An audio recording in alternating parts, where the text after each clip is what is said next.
Greetings chosen, I've been waiting here for you since the beginning of this universe. You know the world is fading. There's a secret power hidden in your soul. Don't be afraid to use it. There are voices in your head saying that you're a failure. You're not good enough, but you know that's not true. There is a secret power hidden in your soul. Don't be afraid to use it, 'cause you're the one.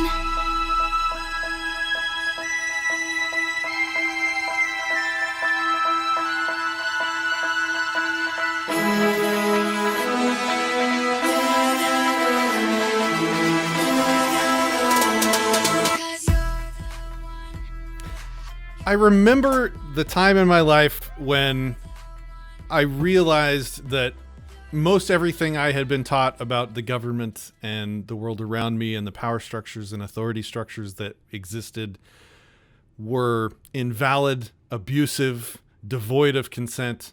I remember this like sinking, sucking feeling. It just felt like the floor had fallen out from underneath me, and suddenly I was I was scrambling to grab what was actually real, because so much that I had been holding on to my whole life turned out to not really be there. And now when I reached for things, my hands were just going right through the handles that used to exist for me. And the floor was not there anymore to walk on and to stand firm on. And it was one part terrifying, one part exciting, one part just totally disorienting.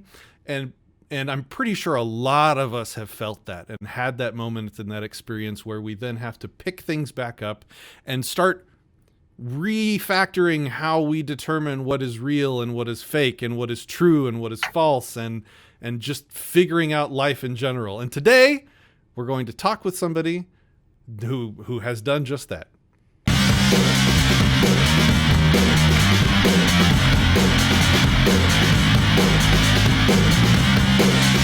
From Acapulco, Mexico, this is Anarchast.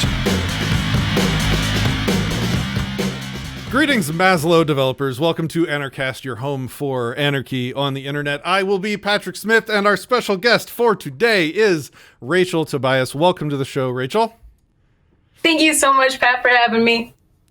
Today, we will be talking with Rachel. She is a New York-based illustrator, a visual artist, a body painter, a stand-up comedian, and co-host of the RTRtruthmedia radio show on RBN. So like so many people that I talk to, they don't just do one or two things. They do all sorts of cool stuff. And so I'm sure we're going to get into all sorts of really cool topics today.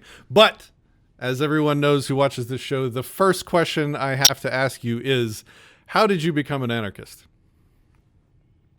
All right. Well, thank you so much for that. I should also mention I'm a bit of a workaholic, and I'm the kind of person where when I'm curious about something, I just start doing research and getting into it. So for me, I just want to give a preface that growing up, I grew up in a conservative Orthodox Jewish household, which was pretty religious, but my parents drove on Saturdays to get to an Orthodox temple. So some of the rules would be broken, but more or less we kept kosher. Went to temple often, and it was a very insular life. And that was, okay. I'm one of 5 children. I grew up in a very small house, not enough space for my own self. But anyway, that wasn't a big deal until pretty much high school, where I really started to question things. I came across people from different backgrounds and cultures, and that was a point where things just didn't seem to sit right with me. I remember having to go to temple and just sit behind a curtain. I was, as a female, I wasn't allowed to lead a service or really be as engaged, and just being kind of bored and just feeling like there has to be more to life than this. That somehow all the narratives, all the stories, the culture that I was given felt like it was really missing something. It was incredibly dark and heavy. And I remember in middle school going to the Holocaust Museum.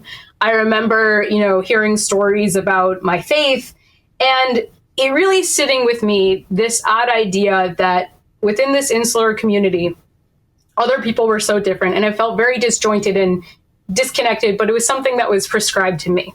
So I started to have these questions, and I remember praying to God, and it did feel very much like praying to an old man in the sky that was just angry at me for some reason that I couldn't identify with. And I remember about 17 or so, I started to kind of question whether or not God existed. And I was like, hey, I think I'm an atheist. But I didn't really have a great definition for that. And there weren't that many resources at the time. I didn't know about things like the Center for Inquiry or American Atheists or anything. And I'm from Buffalo, New York. So, it was a smaller community, and there wasn't really too many places I could go when I had questions. So I remember asking these things, and then in high school, I felt, okay. even...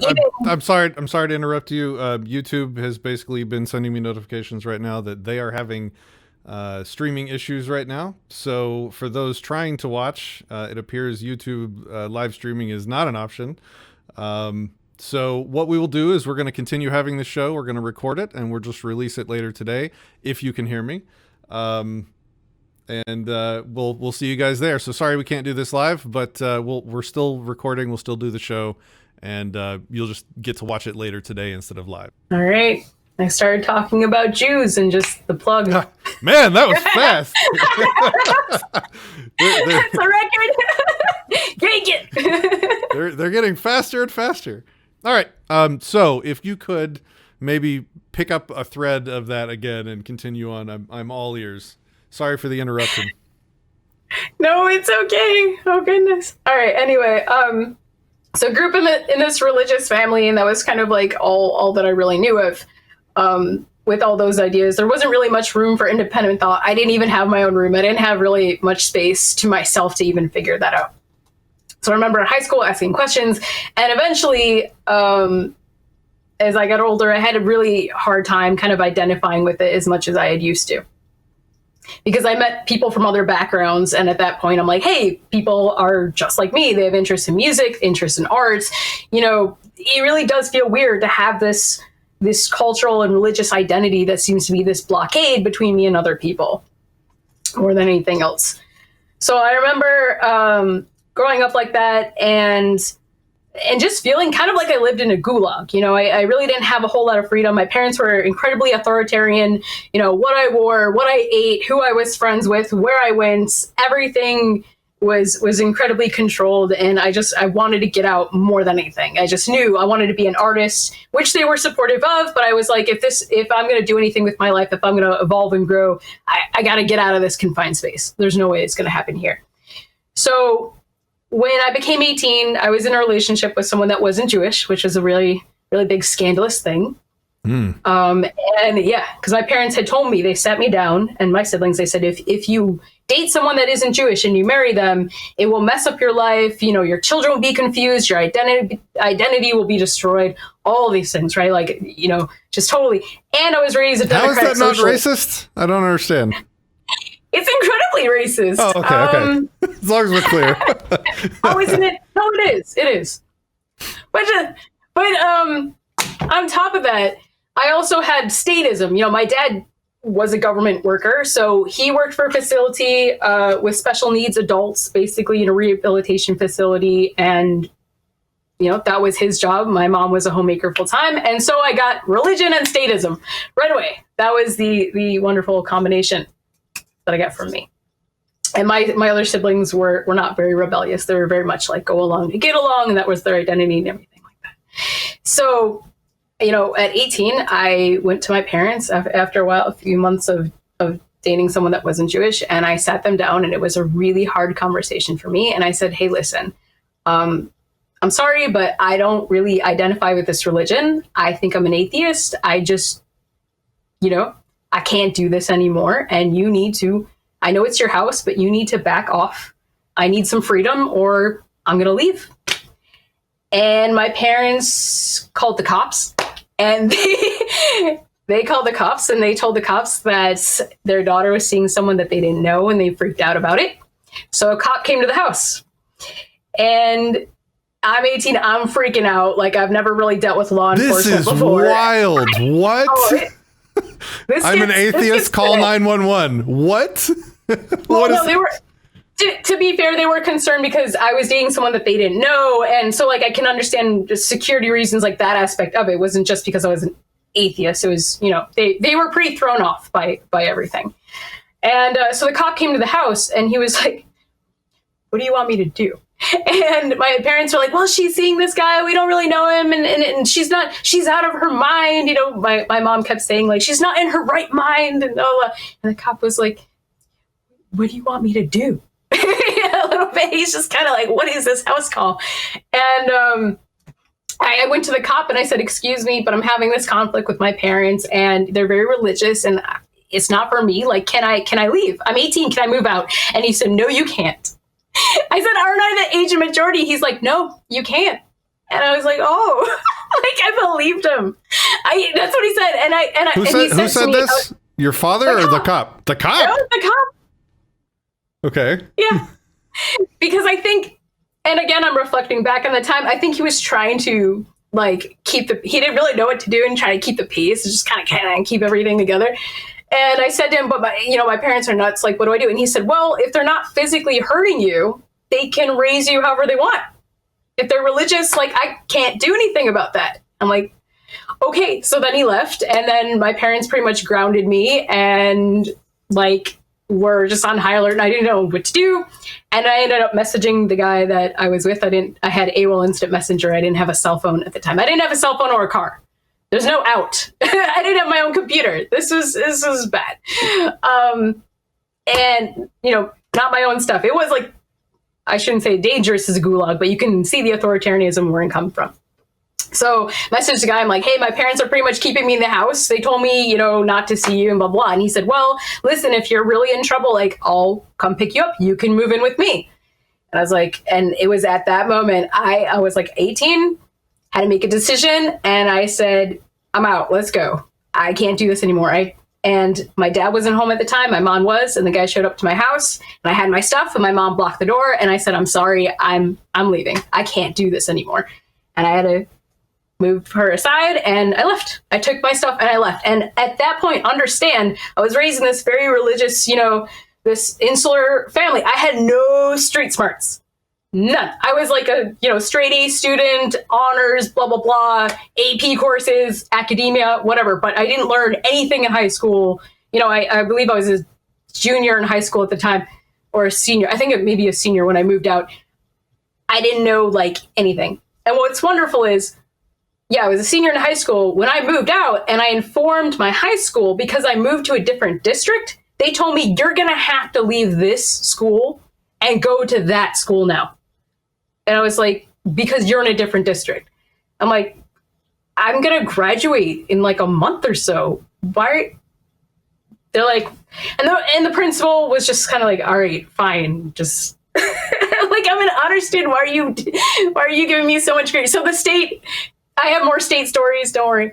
It was not easy, right?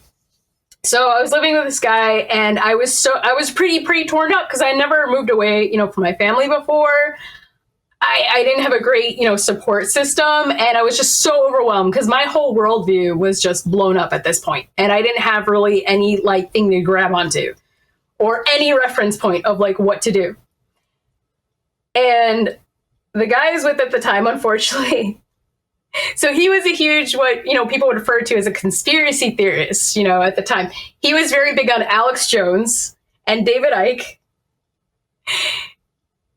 It gets good.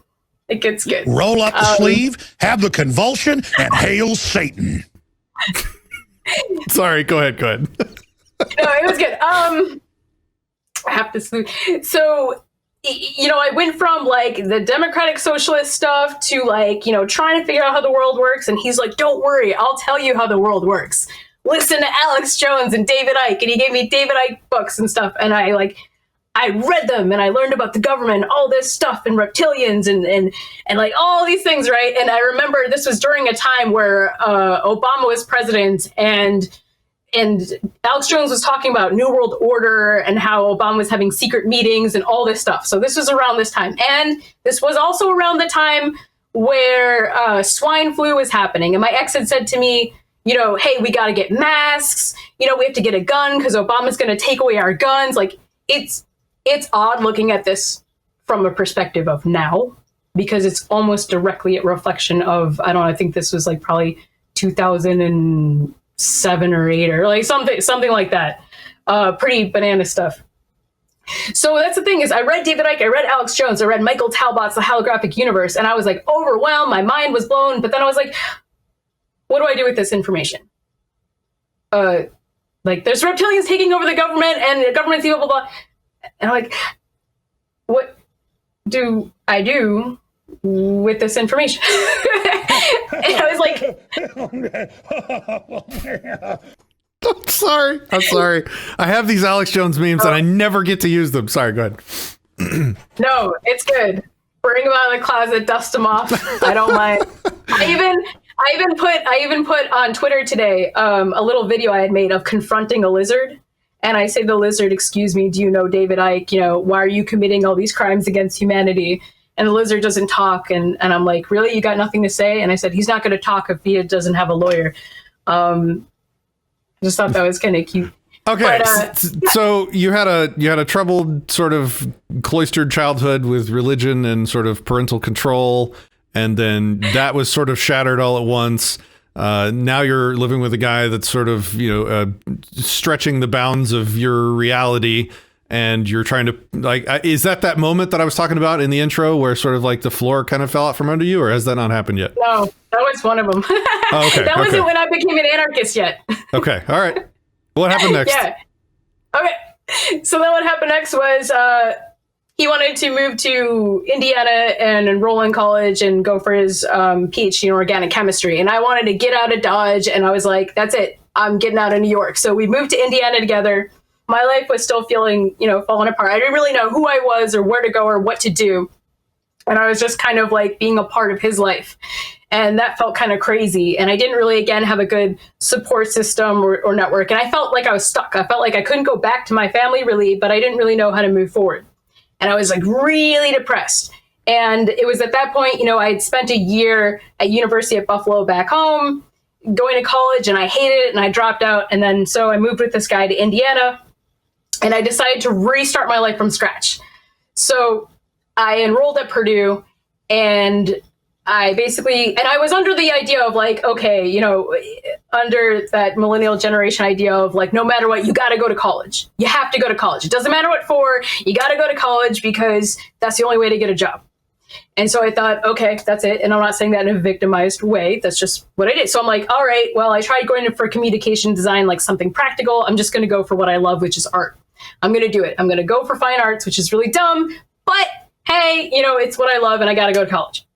So I rolled, and it was around that point, or 2008, I'm at Purdue, and I'm like, all right, you know what?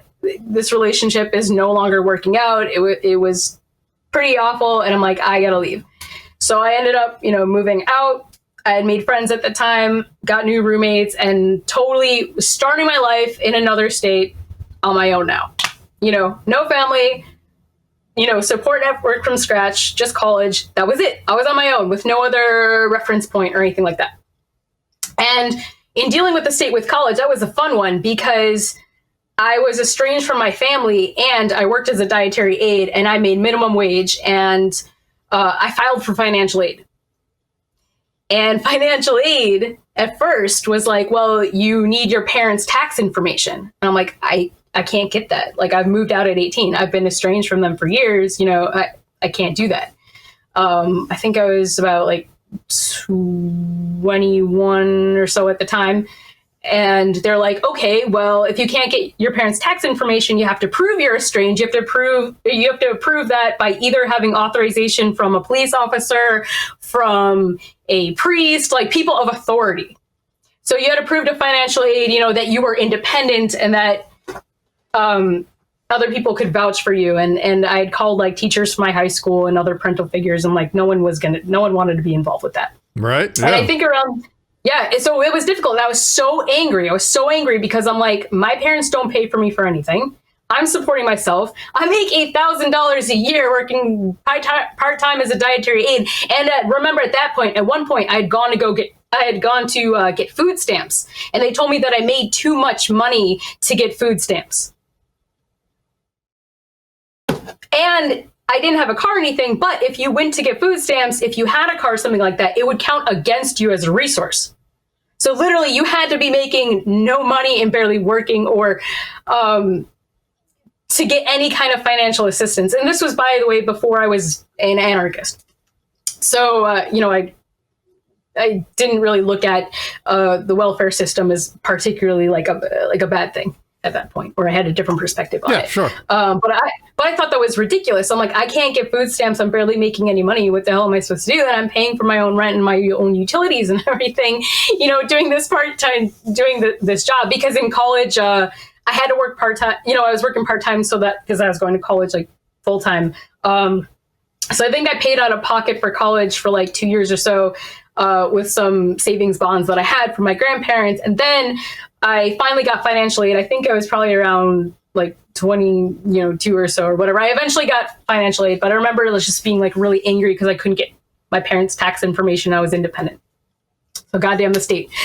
So while I was in academia, Purdue said to me, okay, you're in liberal arts. You can't just take art classes. You have to take other classes too to be well-rounded. And I was like, well, I'm paying for college. Why? I got grants to pay for college, and then everything else I subsidized with my own income. And I said, well, I'm paying for college.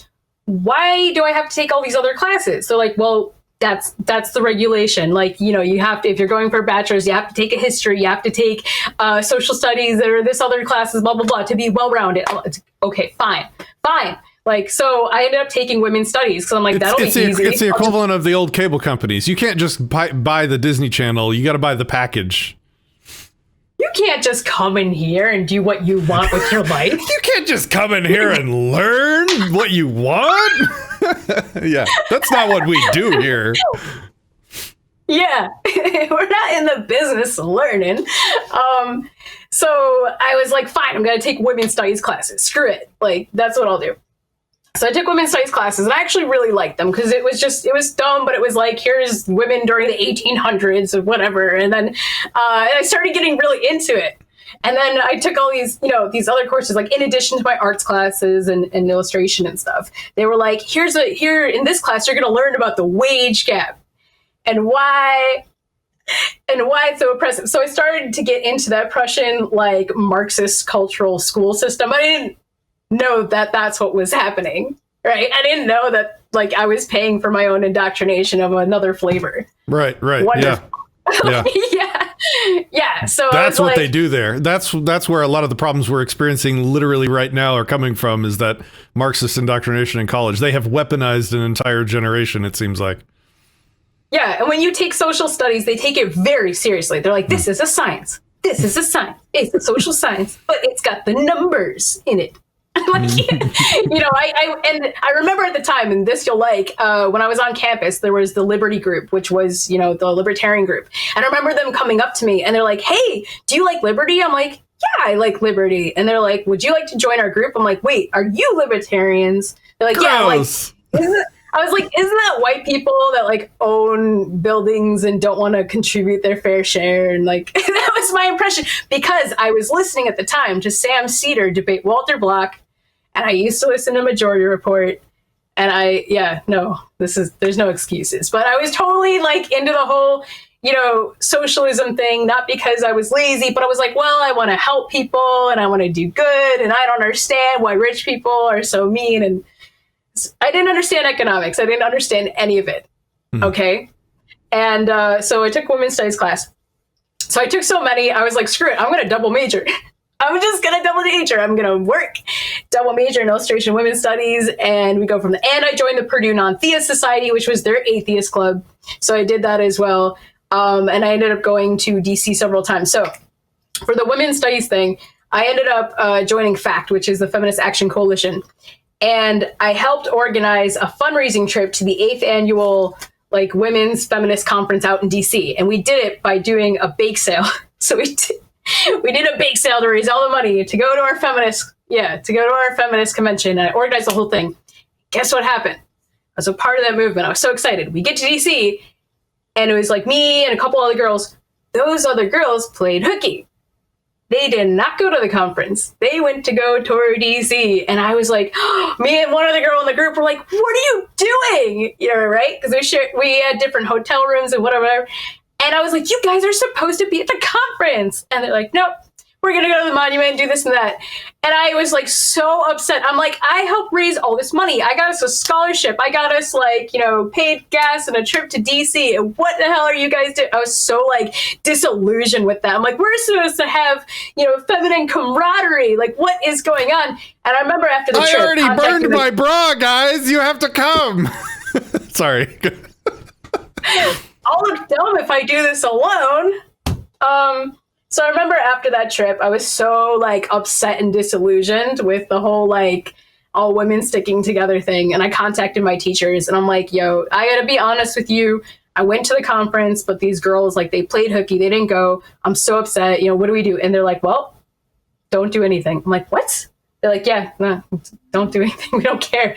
I'm like, that's some bullshit. You know, what the hell? They're like, just don't. I'm like, well, there's an article in the paper, you know, there's the paper wants to review us and have us say how the convention was and everything like that. They're like, well, just leave that part out. Like, okay. I was so pretty upset. And I got into other things, like I went to Reason Rally, which was the atheist march on Washington, which that in of itself was interesting. I mean, it featured like Bill Nye and Richard Dawkins and all these other, you know, big name people or whatever. And that was an interesting thing. But yeah, so with the whole women's studies, so my teacher, one of the teachers who was teaching women's studies, had gotten her PhD in Uganda, and she said, "Hey guys, I have a great idea. Why don't we have a study abroad to Uganda? We'll have the first ever women's studies study abroad to Uganda at Purdue." And so I applied, and I managed to get into the study abroad, and I was going to Uganda. And the whole premise of that trip.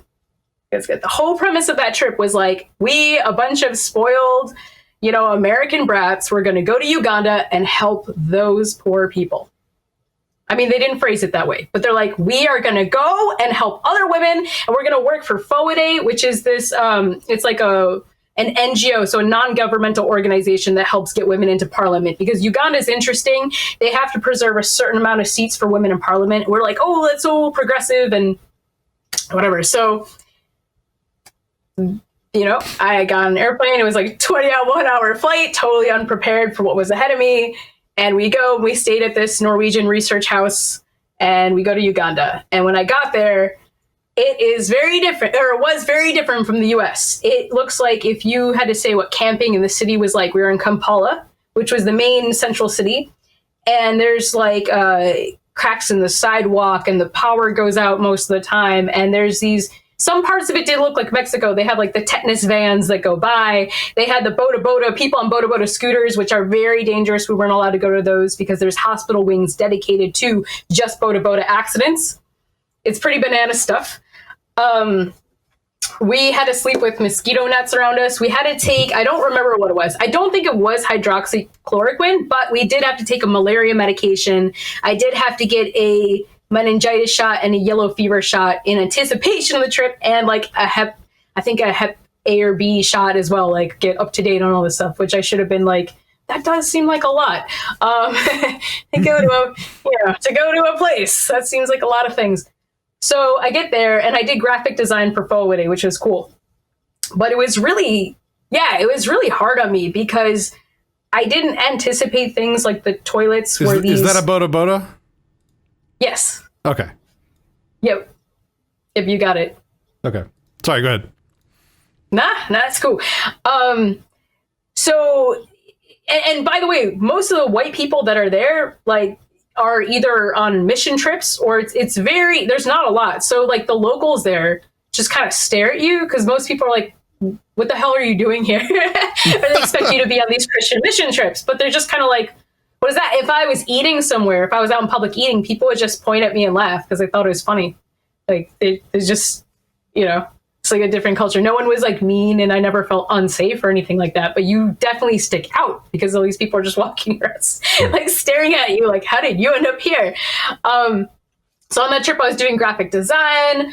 and I was helping prepare like pamphlets and flyers and things on women's reproductive health and whatever like that. But I had a little bit of a hard time adjusting because, you know, in terms of hygiene and things like that, a lot of places you go to, especially public places, are sort of, you know, a hole in the ground with maybe some toilet paper. Usually people steal it.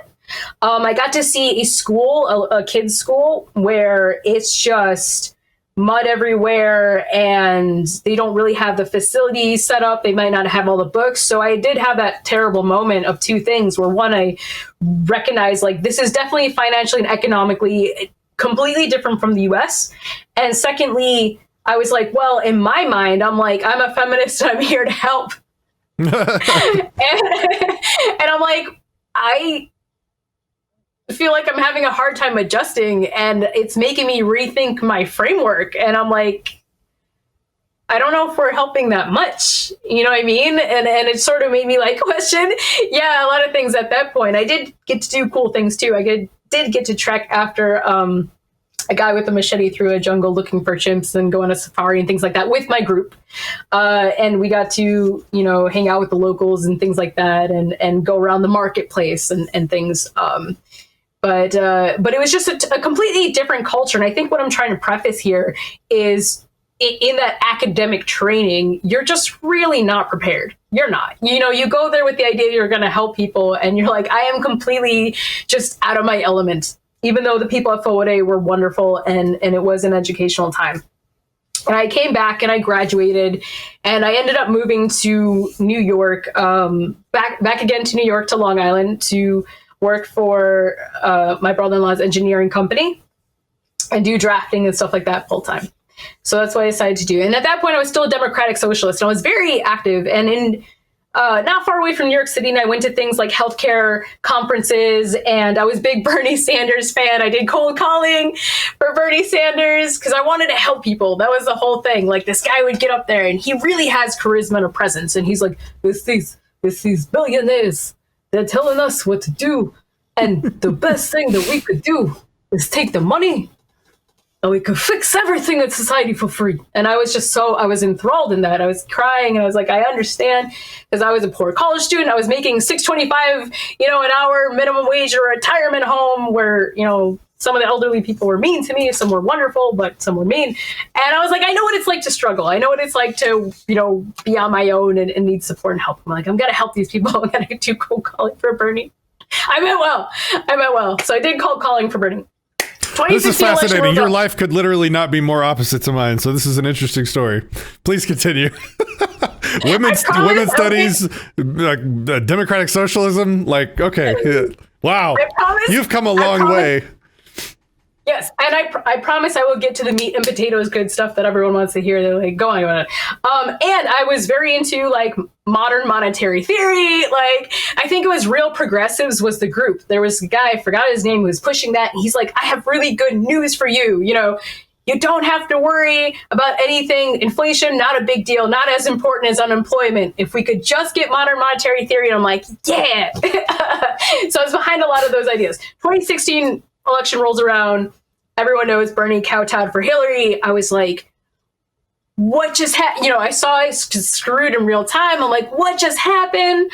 I had been following Debbie from the same progressive who had approached Bernie in person in Massachusetts and confronted him about the electoral votes and like other fraud and, you know, things that were going on. And he ignored her.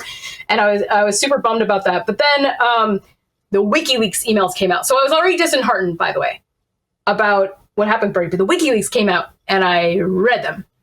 I read them even though CNN said it was illegal. And I remember that. And the John Podesta emails came out. I'm not sure exactly the time frame on this, but I was reading through them and I was just that was another moment of disillusion for me where I was reading this and the Democrats were so mean to their voters. They're like, Bernie's an atheist. We're going to use that against him. Here's this Mexican voting bloc, blah, blah, blah. And I'm reading this and it's like a blueprint for just like using people. And just the mask came off and I'm like, just the real snobbery of this elite class. And I was just so confounded by that. And then the John Podesta emails are weird. I was like, what is Moloch? What is with these kids in a pool? What the hell is going on? And I was just like spiraling, right? And I end up in 2017, I believe, I went to the DNC to go protest because of what happened regarding WikiLeaks and Seth Rich, and they were blaming it on Russia, saying that it was Russia that hacked, the Democratic emails or whatever, when it was allegedly this disgruntled Bernie staffer, Seth Rich. And I remember coming across Jared Beck, who is the lawyer on the case with the DNC fraud, where the DNC came out and said, look, we can choose candidates in a back room if we want to. We don't even have to have an electoral process. And I was disillusioned with the entire democratic process at that point. And I remember hollering outside the DNC with nobody there on a Sunday with a microphone and just saying, like, Debbie Wasserman Schultz, you're corrupt. Like, no one cares. That's the kind of protest that will never be on TV. Police don't even show up. They're like, there's just a bunch of dumb Bernie people here. No need. Yeah, Project Veritas is like, don't bother. They embarrass themselves. So I decided, I was so disillusioned again. My worldview was crushed again that I decided, I'm like, all right, the WikiLeaks emails are weird. All this stuff is weird. I feel totally red, but I know what I got to do. I got to go back to 9/11. I got to research all the people that are crazy. I don't know why. That's what I have to do. And so I went down a rabbit hole of researching 9/11. I came across, Titus Frost. And by the way, at that point, I think Debbie from The Sane Progressive, I don't know, again, if you're familiar, or for anyone watching this with her, she ended up like taking a break from the internet. And I was still kind of in that slave mindset of like, I wanted someone else to hold my hand. I wanted someone else to tell me what to do. I wanted to be in control of my own life, but I still wanted an animal guide, a spirit guide of some kind, and I felt very alone in that moment. And I wasn't like, well, I'm not going to just reach out to religion. Like that wasn't on the table. So I had been burned out on that. So I decided, okay, I'm going to research 9/11 and go down that rabbit hole. So I did. I went down, all that, came into Titus Frost's works. I think eventually came across Derek from the Contest Resistance Network and, his work. And it was really fantastic. And it was speaking to me about anarchy. And I think what really tripped me up was the inconsistency of libertarianism. That's what really kind of threw me off. And I was never a Ron Paul person. I was always resentful because my coworker was into Ron Paul and he's like, I know how you feel about Bernie. I'm like, you don't know how I feel. And he's like, no, Ron Paul. I'm like, I don't know who that is, but you don't understand that, and then he's like, no, listen to Ron Paul. And I did. And I was like, oh, it's okay. It's not that bad. It's talking about anti-war. Get it?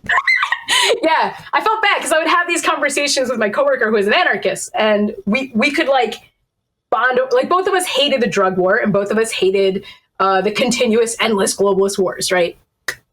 What did it crash? Can you hear me? Yeah, I can hear you. You're good. You're there. Okay, it froze on my end. Oh, okay. Oh, there we go. Okay. It was just freezing up. Give it a second. Okay, it's freezing up. And we would just have these weird, like, it's almost like couple squabbles where it's like you bring something up and you drop it back down again. Like, it's just occasionally I'd be like, they should legalize pot. He's like, they should decriminalize it. I'm like, I don't know what that means. And then just kind of like let it go. And then just bring it up again. Those things. So we had like some kind of common ground, but I didn't quite understand his position because he would just say like taxation is theft. I'm like, I don't know what you mean. But how is it? What did you mean by the libertarian contradiction? You mean the Libertarian Party contradiction or something else? It was because when I thought of libertarianism, I didn't quite understand it, but I think what did trip me up was if you were going to be philosophically consistent with like not utilizing the system and the party and going through those channels, it would be at anarchy. If you were to say, hey, I don't want violence of any kind, you wouldn't stop at monarchy and just be like, you know what? I don't like government, but let's just at least give them the money and the guns. I feel like at a minimum, they should have the means of control. At a minimum. That is the contradiction in many libertarians. Okay. All right. Yeah. So I tend to think that that's one of the reasons why I wasn't really drawn to libertarianism because it was so confusing to me. But as soon as I heard about anarchy, I was like, that makes sense. Like totally makes sense. And at that point, and I'd also, by the way, had experience being the president of Long Island Atheists and running a group and seeing all like, even with that own movement, what it was like to be in charge of something and have a leadership position and a title and how much it sucked like doing that. But anyway, I came across Anarchy with Derek Rose, and I was like, I think this fits. This is a good fit. This makes a lot of sense to me. This is philosophically sound and consistent, and I want to have a peaceful life. And voluntarism is the way to go. And I kept thinking of libertarianism as sort of like the layover to anarchy, where Ron Paul promised you a ride and then didn't pick you up. That's how I tend to look at it. Well, they wouldn't let him put gas in his car, I think was maybe a better way to look at that. Yeah, but if he had a jetpack, it wouldn't matter. Yeah. So I became an anarchist, and I'm a pretty gung-ho, passionate person. But the thing is, when I started doing that research and that conspiracy research, the way I also came to arrive at anarchy was through that conspiracy research. Was not just, hey, government is bad and not philosophically sound and immoral, but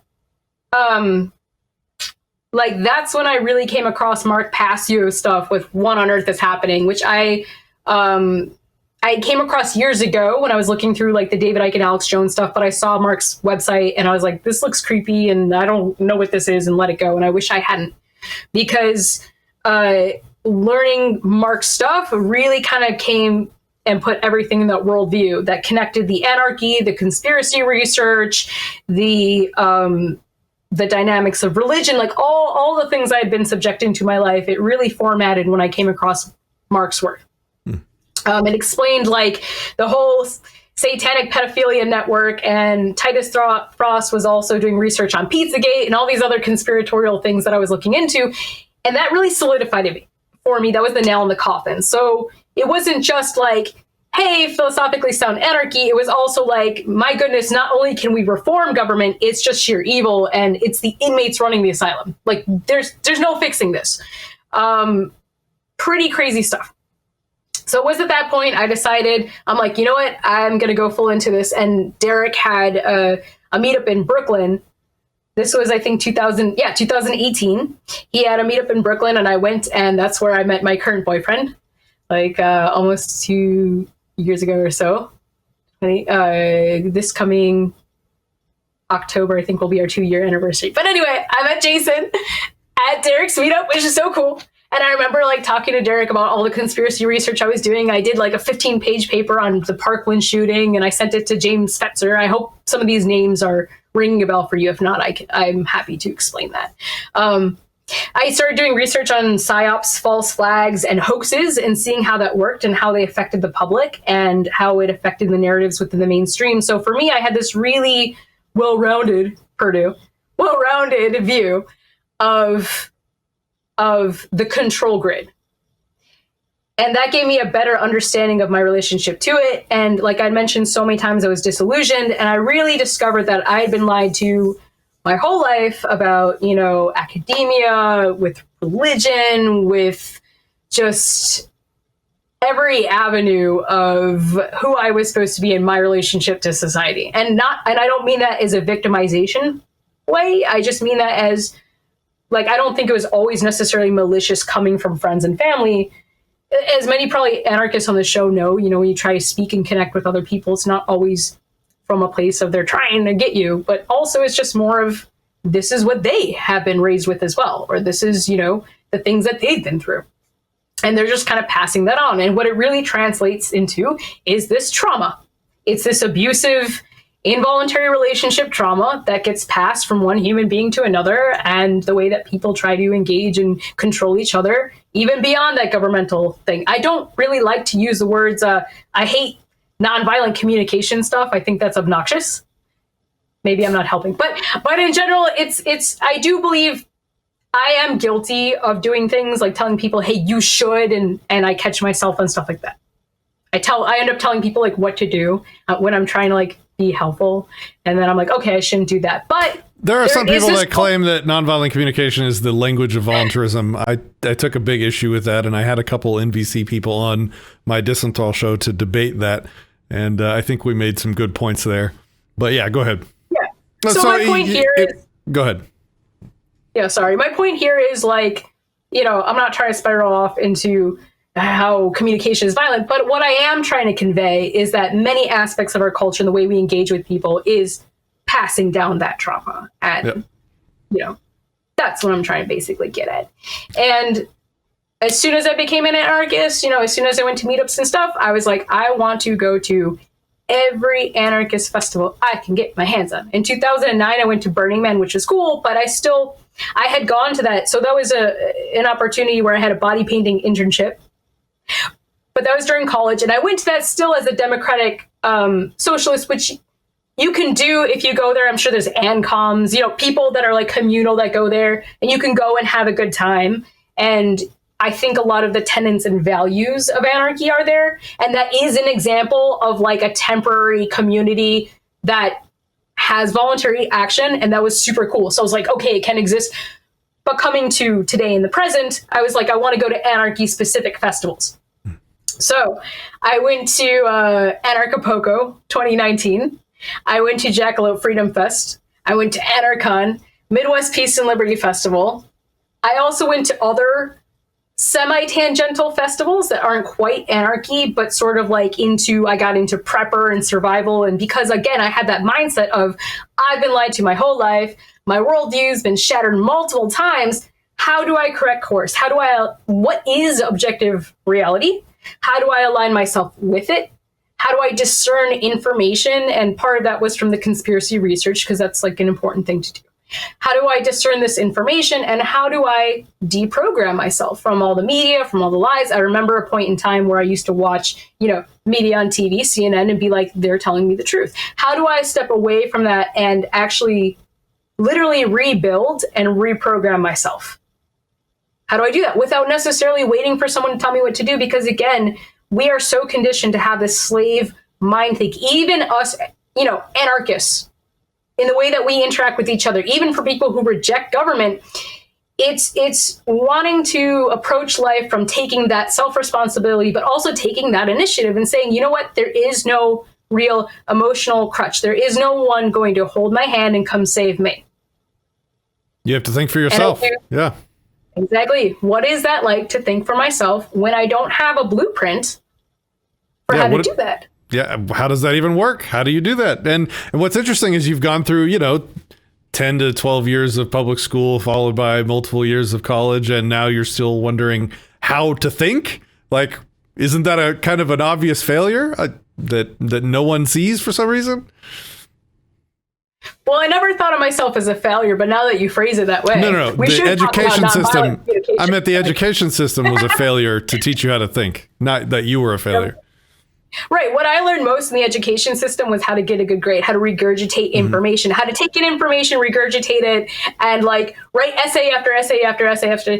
There were valuable things in college, for instance, like organizing and scheduling my time. But the things that I learned that were valuable, a lot of them were sort of self-initiated in that sense. Because I did work, I learned the value of money. I learned responsibility, being somewhere in time, and someone having expectations of me. And I got very offended when people said that college wasn't the real world. I'm like, how dare you? I'm working. Oh, see what you mean. So at that point, it seemed like religion sort of failed you, family sort of failed you in a way. Feminism and feminist activism women's studies failed you.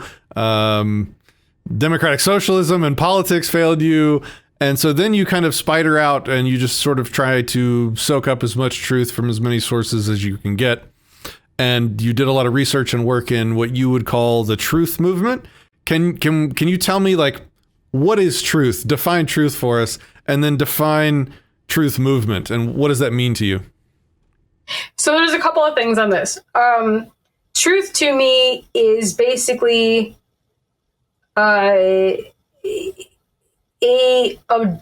I guess I can reference it as objective reality. It's just a constant reality to something that is independent of bias or subjectivity, I guess. Maybe that's a vague way of putting it. And I think the way I can say this best is when we're interacting with the world, there's a lot of things that we have to consider. We have to consider, and this is what I had to learn, and this is my project that I'm working on called Go Build Yourself Self-Actualizing in a Program World, which is I like that note from the Truman Show where we tend to accept, they said in the show, we accept the reality with which we're given. And there were many times in my life, like I had pointed before, where I didn't have as much of a conflict and I was okay with where I was because everyone else was doing the same thing. It's oftentimes we don't question the world that we're in because we're so used to it. And sometimes it's good to get out of that echo chamber. And for me, once I realized that all those institutions had failed because I wasn't where I wanted to be, so I had that tangible evidence to really show that. For me, I decided what I need to do is work on my critical thinking skills. Not just the things, I really learned in academia, which was how to take in information, but how to discern that information. So I started studying logical fallacies. I started reflecting upon my own biases.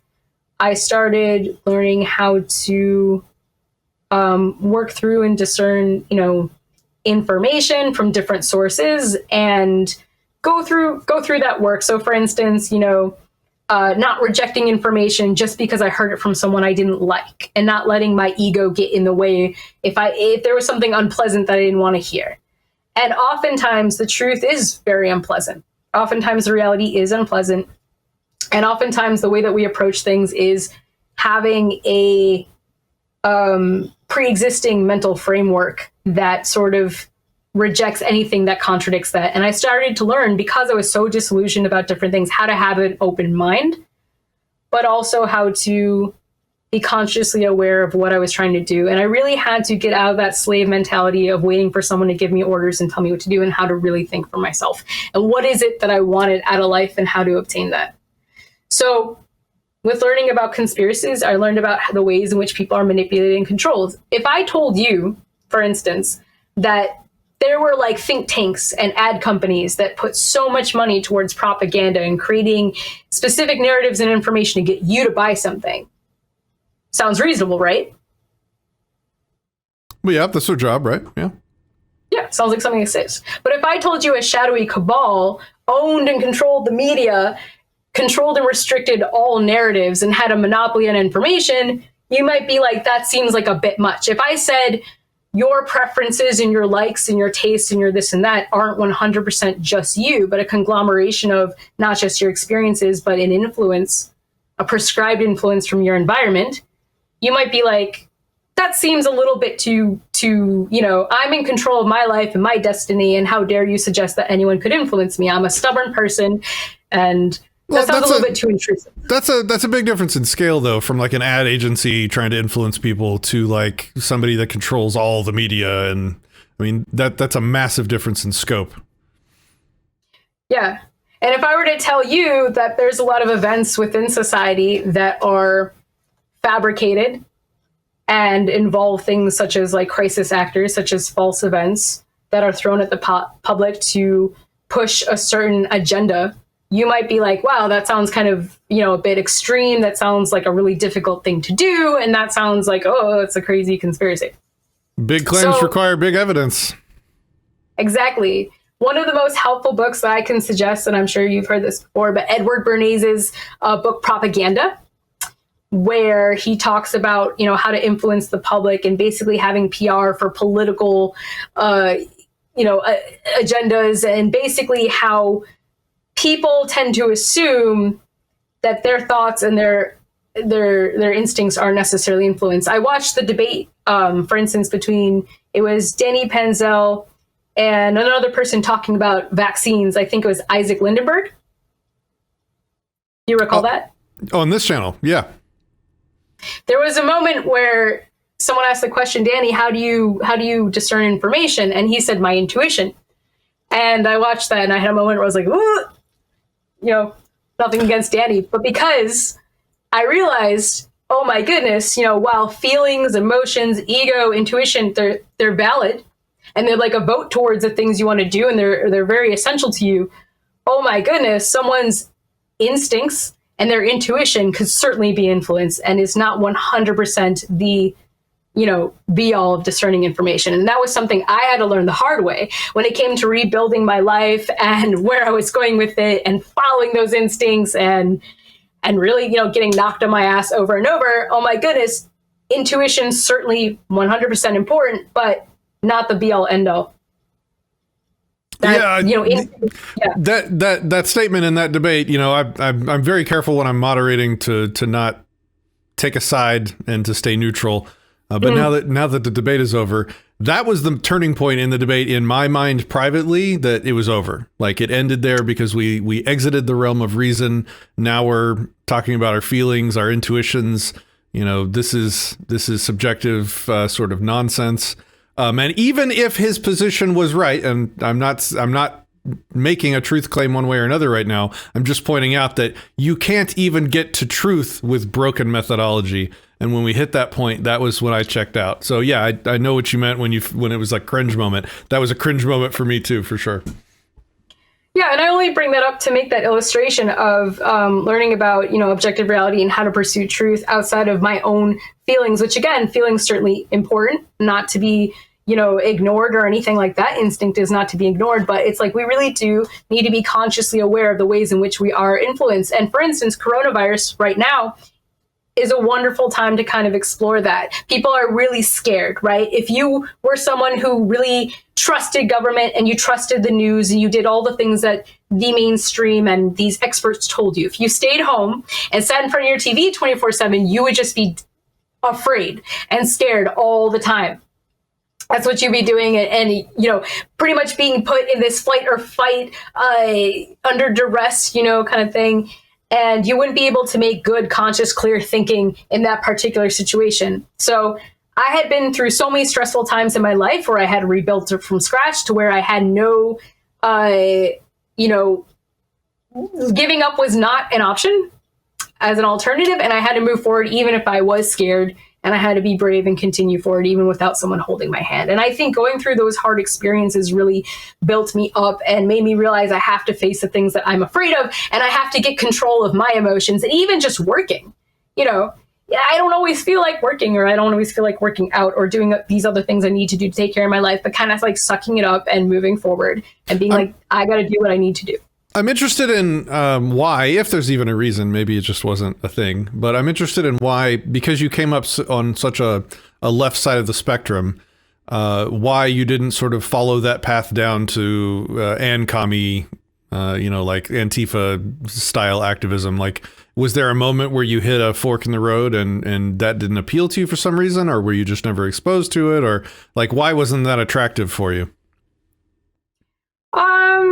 They never really appealed to me because I understood property rights. Like, I didn't understand how taxation was theft, but I always understood wanting your own space and saying, that's my shit, don't touch it. I mean, I grew up, in a 3-bedroom house with like 2 other siblings in the same room, and I never got my own things. And it's a pretty simple education of wanting. Fair enough. I was just curious. Yeah.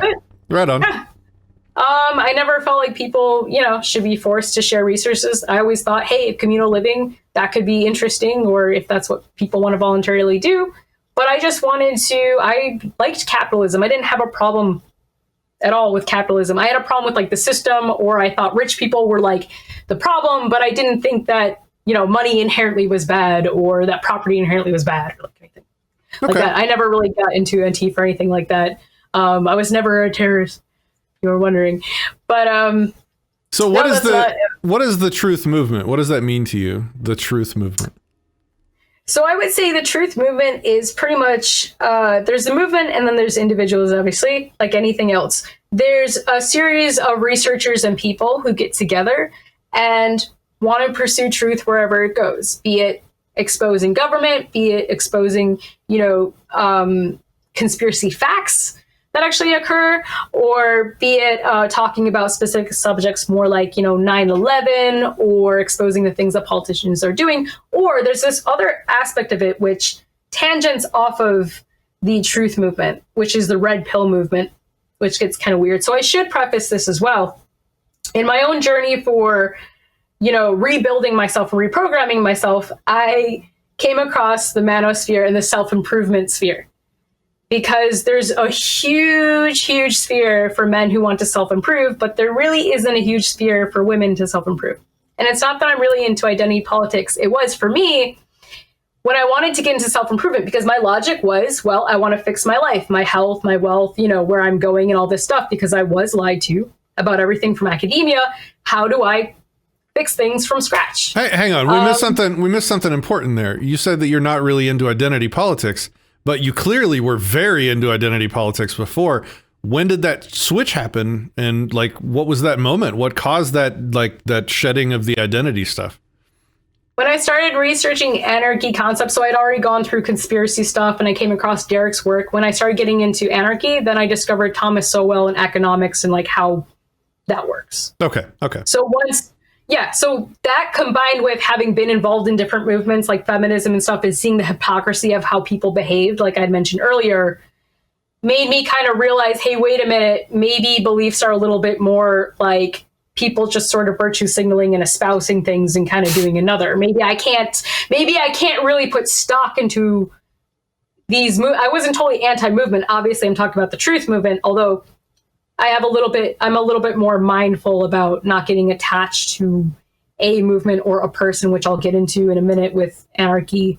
But anyway, once I experienced hypocrisy for myself, that did kind of help with. And once I understood economics and Thomas Sowell and that avenue, I started to get a better understanding of like, and I mentioned Uganda, how to help people through self-sufficiency and not just like discuss only what they look like or assume that what they look like says their values. So that I got away from that left, because here's the deal: is the left really gets into the idea that everything is subjective, and the right gets into the idea that everything must fit within a certain framework, and there's no balance between the two. And I moved away. And also, I should mention, those, within the past few years or so, Jordan Peterson coming out, and I liked his work and stuff like that. There was a point, I don't know specifically what point on the left, where they started to talk about drag kids and things like that, where I made a line in the sand as well. And I think this was even after I became an anarchist. There was more stuff. It was more like in the mainstream about Desmond is amazing and about kids and hormone therapy and stuff like that. And I was already an anarchist at the time. But for me personally, in terms of personal preferences and kind of like, I enjoy Burning Man and things like that. When the left shifted, I'm not 100% again sure like what year this happened, but the left shifted. Like I was all for pride, and hey, when it shifted towards that, I was like, wait a minute, this is not okay. Like, what just happened? Now, you're validating all the slippery slope concerns of everyone on the right. You're validating all the crazy Christians and everyone who's saying like all this stuff about you. What are you doing? When I saw like, that happen, I'm like, this is bad. This is not going in a direction that I'm okay with. And the left obviously now has drifted much further than that. But there was everything is racist, everything is homophobic, and you have to point it all out. I feel like I could have gotten my women's studies degree just watching that and just called it a day. You're done. Yeah. Here's your paper. So obviously that became more crazy over time. Yeah. Thanks for clarifying. It's cool to see these transitions in people's lives. It's informative. So no problem. Back to the sort of truth movement. And I like that you pointed out that you don't have to so firmly like attach yourself to a group of people or to a label. Like it's so important to show people how to just be your own self. Like, and I talked to Larkin about this a while back too, maybe even on this channel. He's like, these sort of quote unquote figureheads, they come and go, and this movement, this throng of people follow them, and then the leader just kind of continues off a cliff, and a certain percentage of the throng just mindlessly walks off the cliff with them. Molyneux, but so it's really important for us to just maintain our critical thinking skills and to think for ourselves and to constantly challenge the people that we listen to so that we're not led off a cliff, right? Yes. So for me, how I identify now is just this individual, and I take truth with me wherever I happen to go. I like that. And that's what I do. I have my little, I'm not saying I'm right about everything. I'm, totally, I've put my ego aside. Ego, again, isn't a bad thing. And by the way, coming from the left, I have to have a disclaimer for everything. So apologies for that. But, I feel the obligation to explain the nuance in every conversation because people are sort of herded into one category or another. But ego isn't a bad thing. But I went to Anarchapulco. I went to those festivals. Anarchapulco, wonderful time. Nothing bad about it. The only thing is it did feel obviously like an echo chamber. Not that I'm surprised by that. That's what I signed up for.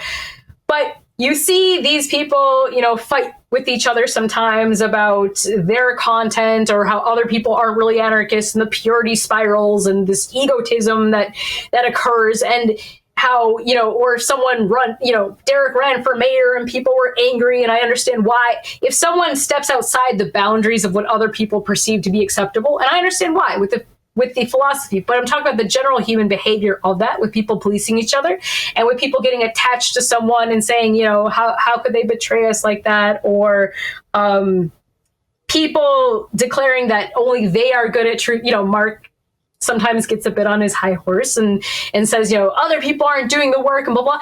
People are starting to let their own biases and ego get in the way. And I saw that happen in real time. And I've seen, fights break out between people. And I saw like this whole thing with Adam Kokesh. And I'm just like, enough. We cannot. I'm like, look, here's the principled bottom line. It's cool to be a part of a movement and to contribute to that, but not to get attached to that movement to where you're stuck in that direction, like you said, off a cliff, or to where you put people on a pedestal and you don't allow them to get any kind of critique and you'll make excuses on their behalf. So it's important to say to someone, let's say there's someone in the movement that contributed and people don't like them now or whatever, it's okay to say, hey, like even Ron Paul, it's okay to say, hey, that person was great and they really helped toward me and my evolution as a person. And now if I don't agree with them, it's okay that I'm on my own to pursue my own things. It's okay that I don't agree with every aspect of what someone says. And within this truth movement or whatever, it's simply from the united idea of people pursuing truth. And beyond that, obviously, it's going to get more divided. And within this whole coronavirus thing, for instance, I'm of the mindset where I saw a lot of quackery and I saw a lot of things I didn't agree with. I saw people, like Dr. Kaufman being interviewed on 5 different podcasts that I enjoy, saying how viruses are just your body making soap and that there are no contagious viruses and this and this and this, and that viruses therefore must, one of the aspects is either toxins in your body or coming from vaccines. I saw that argument happen all the time. I saw people get divided into camps. So people have to understand that even if you are of the mindset of being an anarchist, and even if you feel like you've removed yourself from that system, there is a level of arrogance to assume that you are not being influenced in any way. And when you attach yourself to specific people instead of the content and pursuing that truth and keeping that as the framework and the mindset, you will be led down the wrong path. You will end up getting stuck into some kind of superstition or going down a rabbit hole or fighting with someone instead of going back to where your original journey was and say, hey, I'm here to pursue truth, wherever that may lead, even if I'm wrong. And it's okay to correct course. It's okay to say I'm wrong. And even if that hurts, it's okay to admit it. And if somebody you're following never admits it and never corrects themselves, that is a red flag. That's a problem. They're not self-regulating or admitting their mistakes or teaching other people how to do that. Something really weird happened recently to me. It was the first time, I'm still mostly unknown amongst people, and I'm kind of okay with that. I want my ideas to spread, not my face as much. But somebody, I made some post on my Facebook. It doesn't even matter what it was about, but somebody was very angry that I took that position.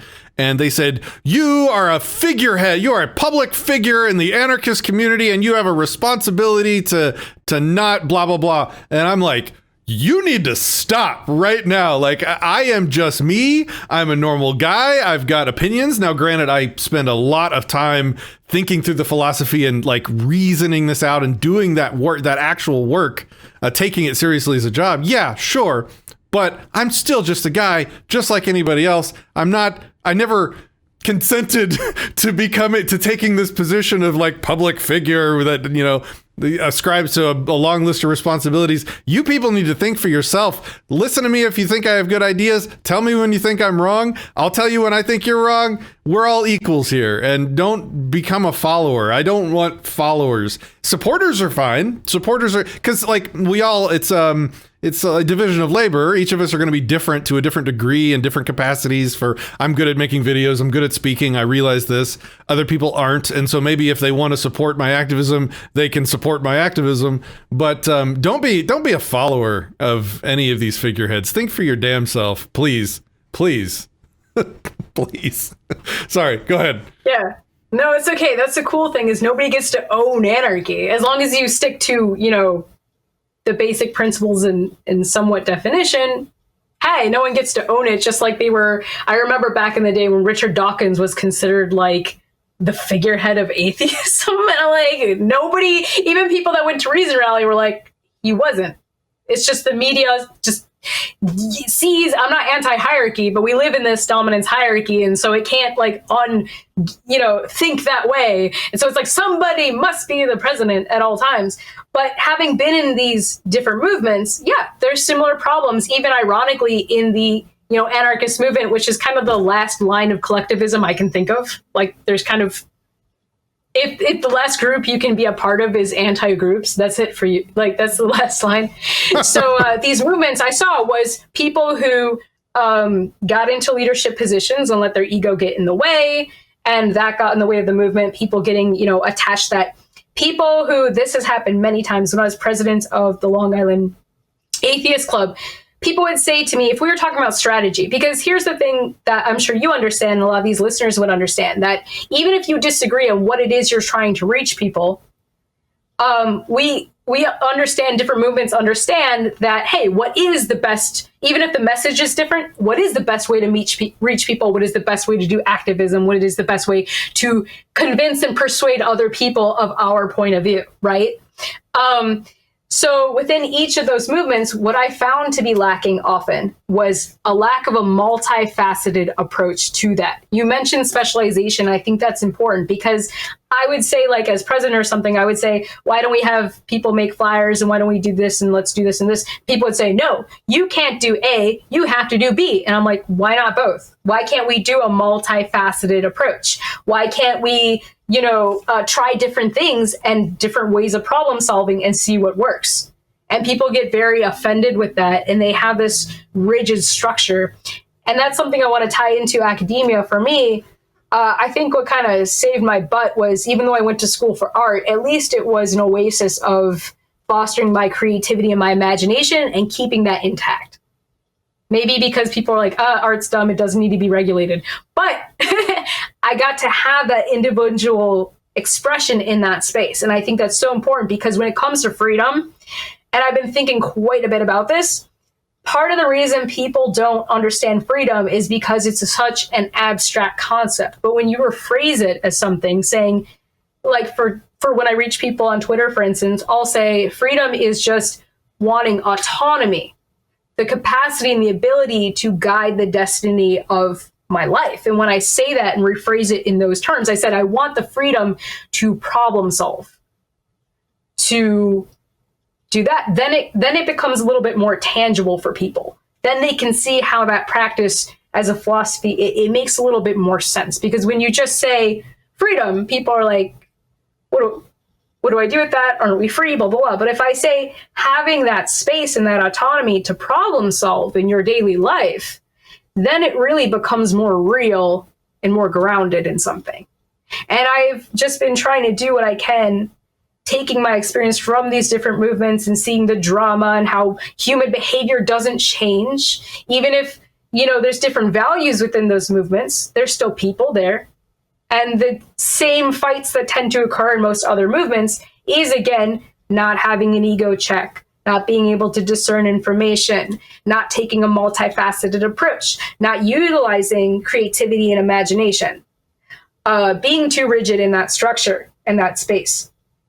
So understanding that now, where I am in life and with anarchy, I say, how can I reach people coming from the left, coming from that background? And in many ways, it's very helpful to me because I think it's important to use different hats and different perspectives. Like, here's some tips and tricks that I tend to do, and they may sound kind of obvious when I say them out loud.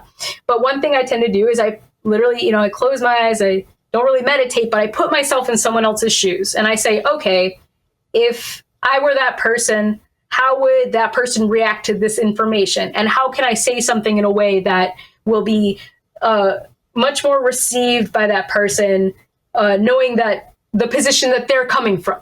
You know, I have to... Stoicism. Yeah, I have to... Yeah, not only that, yes. Well, Stoicism is also a matter of how do I control my emotions, acknowledge them, validate them, but take a moment, take a step back and say, what is it that I want out of the situation? What is it I'm trying to achieve?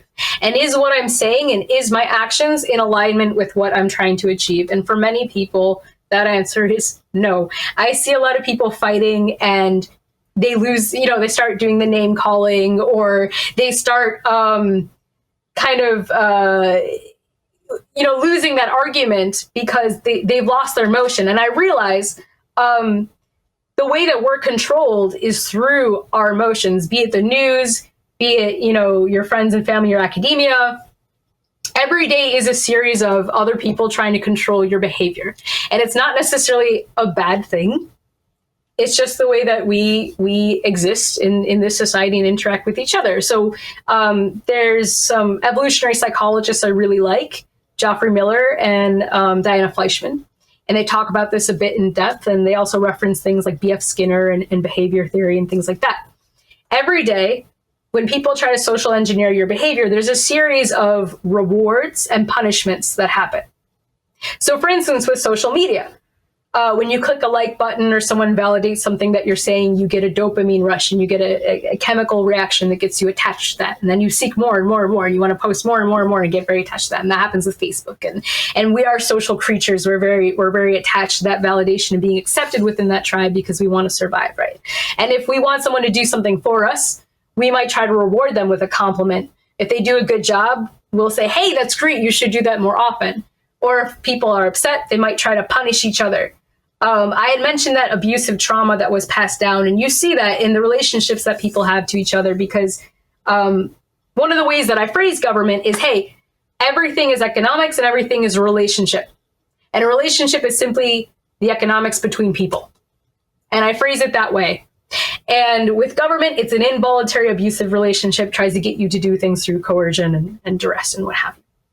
And every day we're kept in a fight or flight kind of pattern where we can't think straight. We can't use that critical thinking. We're being poked around by our emotions, whether it's to buy stuff, whether it's to vote for someone, you know, it's persuasion on every level, right? So I thought to myself, you know, the way that people punish each other is they police each other. So even if I snap my fingers and government didn't exist, there's still a control structure of the ways that which people try to police each other. For instance, Patrick, if you change your mind, you had mentioned people reaching out to you and saying, hey, you're the figurehead, why are you acting this way, right? If you were to do something different outside of your normal routine or the way that you behave or something, people will call you out. They'll notice and they'll call you out on it to try to get you to herd back into your pen.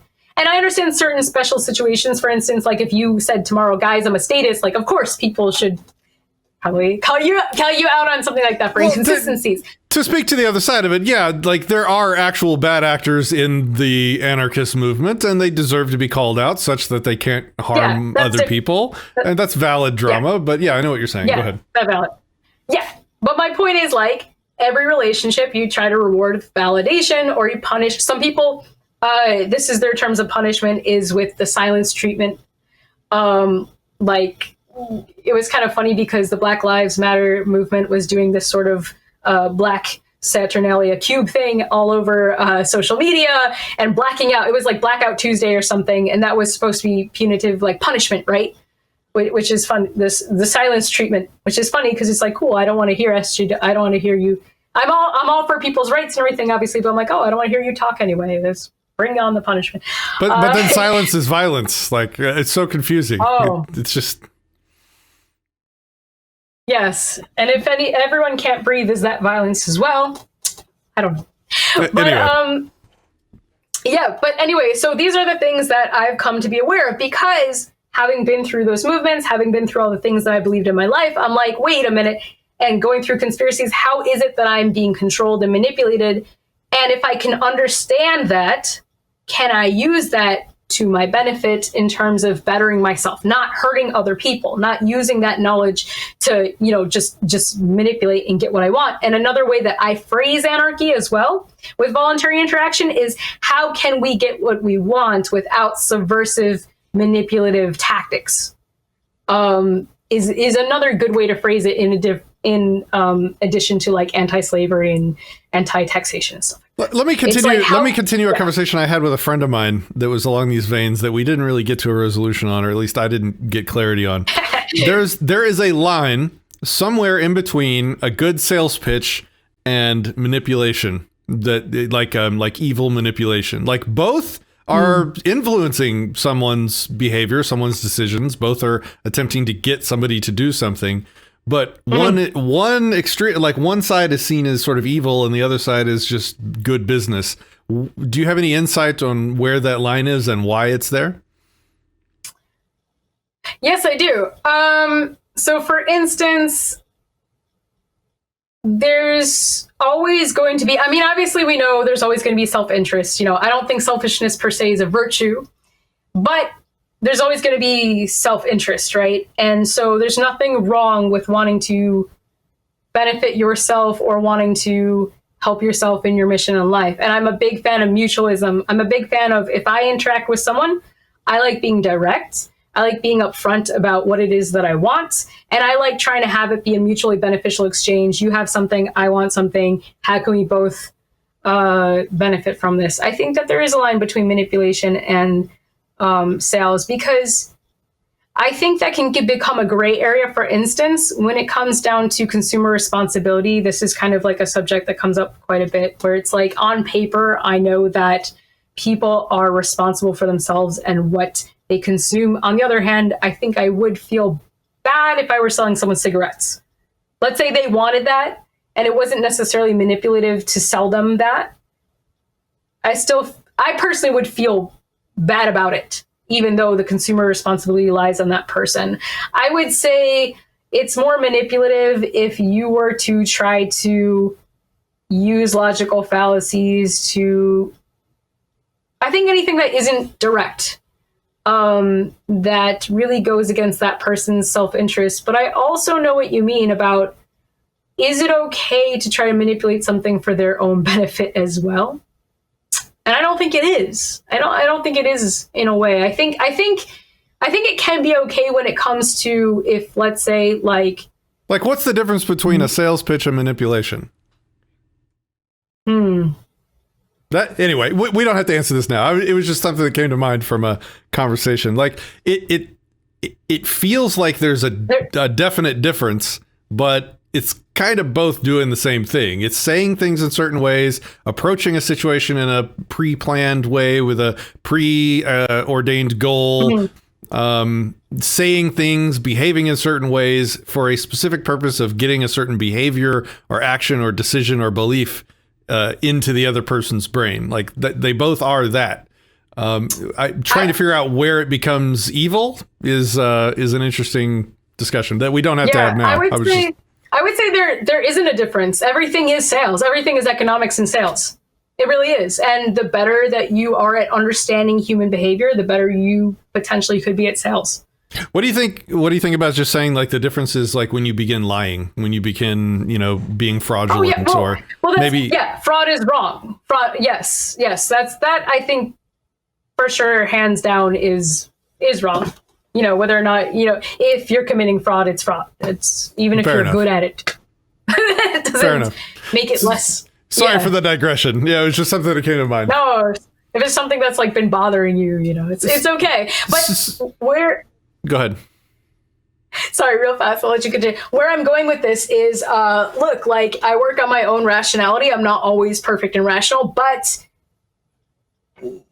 when you do try to go down that road of self-improvement, you will notice when other people are not doing the work, and it will be frustrating. And sometimes if you're in a position, and I'm not better than anyone, I'm not implying that, but sometimes if you're in a position where you've been working on your own consciousness and trying to evolve, and if you get into debates with someone, you have to be the bigger person. I think that has happened quite a bit for me in many situations where I try to issue practice Stoicism just to get my point across. For instance, I'm a part of a Telegram, Ryan Dawson's Telegram, group chat or whatever. And there was a man in there, like a white man, who was saying as a resolution, because we talk about current events, and they're like, hey, as a resolution, I think there should be a one-time use of force to segregate everyone into a community.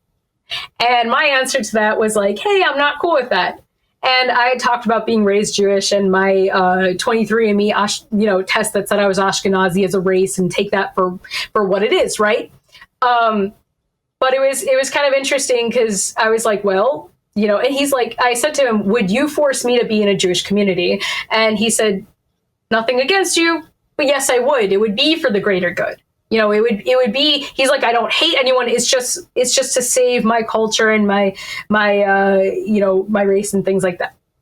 Yeah. I mean, wait, hang on. I just want to preface real fast that there are different factions of I think of it like Game of Thrones. There are different shadow societies, secret societies that control society in my conspiratorial research, and that there are different factions of power that do fight with each other. And so it is justified to say if one race, even if the white race, feels threatened in some kind of way or whatever. But again, I do see this as being different factions fighting against each other, and everyone is going to have a turn feeling victimized in some kind. So I'm not invalidating his feelings. What I am saying is, I told him I'm not, respectfully, I'm not okay with that. And I kept my cool. I could have freaked out. I could have said, fuck you. I could have sworn. I could have said, you're a fucking blah, blah, blah, blah, blah, blah, blah. But this was a space where people had come to engage and debate and learn and grow. And that was something I keep in the back of my mind, even if I was, I guess scared isn't really like, it's not like the person's going to reach through the screen. But even if I felt riled up and it was incredibly personal and incredibly like, it's a scary thought. That's a skill that you have to learn to be able to debate with a level head and to stay rational and calm and to not let the emotions override the frontal lobe. Yeah, it definitely requires practice. So I kept my chill and I said respectfully, look, the cool thing about self, defense is that if you come after me, I will defend myself. And that's that. like that's the thing, and that's how he kept it. I'm like, I understand and I put myself in his shoes, even if it was uncomfortable for me. And this isn't just like a, virtue thing. It's more, even if it was uncomfortable for me, I put myself in his shoes, because the only way to get through to people and to be productive and to have a peaceful world is you're not obligated to debate with anyone. And he had said to me, oh, well, if you come from a Jewish family, you're obligated to talk to the Jewish community and blah, blah, blah. And you're obligated to talk to your race and this and that. And I'm like, I'm not obligated to talk to anyone. I do it because I feel a moral sense of obligation, but not because I feel a loyalty to a specific race or like a communal obligation. I don't feel attached to any particular community. I like the people who are anti-violence. You're anti-violence? You're good with me. I don't care beyond that. But I kept my cool because that's the only way we're going to have real dialogue. And I see this divisiveness right now. And I see like even more than ever, I would say there's such divisiveness between people who are like pro-vaccine, anti-vaccine, this and that category and that category. And there's no room for nuance. I'm not saying anything special or new. But I think that this is just ramped up more than ever. And the subversive leftist tactics of anyone who disagrees with you is automatically an ism, or it must be because of hate. And there's little room for dialogue or an explanation of that. And I knew enough to know that this guy wasn't just about hate. That's an oversimplification that is assigned to these complicated issues that doesn't do anyone any service. The truth is that, I tried to be the bigger person in that position. And we had a meaningful dialogue, and that was it. And it was more productive than us screaming at each other. And it was cool to even just have the space to do that. So I think that people need to really work through that. And that's why it's so important to do critical thinking and discernment and do that inner work and do those ego checks and those things. Because if we're going to have a peaceful world, you have to set an example. You can't sit on your couch and eat Cheetos and complain about how everything's wrong. When by all means, it's not doom and gloom. And I've said this to people, if we point out what's wrong, we have to know how bad things are in order to be realistic and align ourselves with objective reality and go from there to fix it. And that's the only way we're going to power through these things, because you have people who are arrogant and they say, I'm an anarchist, or I know everything already. I mean, there was a definitely, I'm agnostic, but there is a level within the atheist movement that was incredibly arrogant against people who were religious. And I'm not validating people's religious positions. What I am saying is, when you think you know all the answers, that prevents you from doing the further work to get to where you need to go, even if that sounds very abstract. And that's something that I had to learn the hard way. We talked about this briefly before the show, but we were talking about shadow work, and you were just talking about self work and to do that work. And there's so many different definitions of what that means, and there's a lot of woo mixed in there as well. I'm curious, can you tell us like about what you mean by shadow work? What does that mean? Oh, I'm excited about this part. So shadow work is basically doing the internal investigation and reflection and self-evaluation and being honest with yourself about where you're at in life, where you want to go, how you treat other people, and being mindful of your relationship to other people and being honest with yourself. That's at least my definition of that. And I think that that's incredibly important, to be able to disconnect from society sometimes. You know, sometimes I like to sit at home, turn the lights off, just be in my own quiet place. I disconnect from the media, from the internet, you know, things like that. I unplug for a while and I sit with myself and I just observe my own thoughts. And I think about where I'm at in life, where I want to be, and my relationship to that. And I think that that's incredibly important to do, because there is so much information and noise. We're blessed with the internet, which I know is DARPA. But we're given so much noise that you don't get a chance to do that often. And I think people are so busy and scared, they don't even realize that that's a necessary thing to do. And I think in addition to being controlled by our emotions, we're also controlled chemically. For instance, I'd mentioned social media contributing to that dopamine connectivity there. When I was doing my research on health and self-improvement, and by the way, this is something I want to mention, I'm sorry to tangent, you don't even need to bring up government to red pill people. If people go down a road of taking self-accountability and responsibility, they will red pill themselves. Because every aspect of life, I mean, the true soul battle right now is between people who want to hold themselves accountable and people that don't. Whether it's an elite faction or secret society or this and that, the true soul battle comes down to that. And I will get into the quackery, but what I'm trying to go with this is, when people really make that effort of wanting to improve and not be lazy and put themselves out there and learn and grow and discover new things, and they put their ego aside, it, again, doesn't even have to be about government. They could just try to be healthy and get into fitness and get into healthy eating, and all the mainstream information will contradict everything that, you know, they were doing before. And if they just do a little research, you know, I like Everyday Wellness podcast with Cynthia Thurlow, who's a nurse practitioner. She talks about non-quackery. That's a wonderful resource, you know, eating low carbohydrates, and even weightlifting. Weightlifting can really improve, you know, your mental clarity and your strength and your stamina and all these good things. When you take simple steps like that, you will naturally start to grow, and you'll naturally start to discover the things that are in your way, including all of these outdated, academic, useless, you know, voices of these experts that are telling you otherwise. Even people who are trying to become healthy during coronavirus are going to discover that much of what they're investigating, you know, is way better than anything experts are saying. Now, here's what I was saying before. It's important to understand human behavior. It's important to understand that we do live in this dominance hierarchy, even if government were removed from that. It's important to understand that people have their own agendas. Everyone has their self-interest. Everything is sales and economics. And when you understand that and you engage with people, you're a little bit more informed, and you're a little bit more consciously aware of the ways in which you are being manipulated and which people are using those sales tactics on you. You're going to come across quackery. You're going to come across people who are selling a product, a holistic product that is considered an alternative to what the mainstream is giving you, but it's just a different flavor of bunk.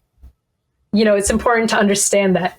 It's important to understand and do research and think for yourself and know how to discern, you know, scientific journal information and not get attached. We had mentioned attached earlier. You don't get stuck on the idea of, well, this person's a doctor and therefore everything that they say is correct.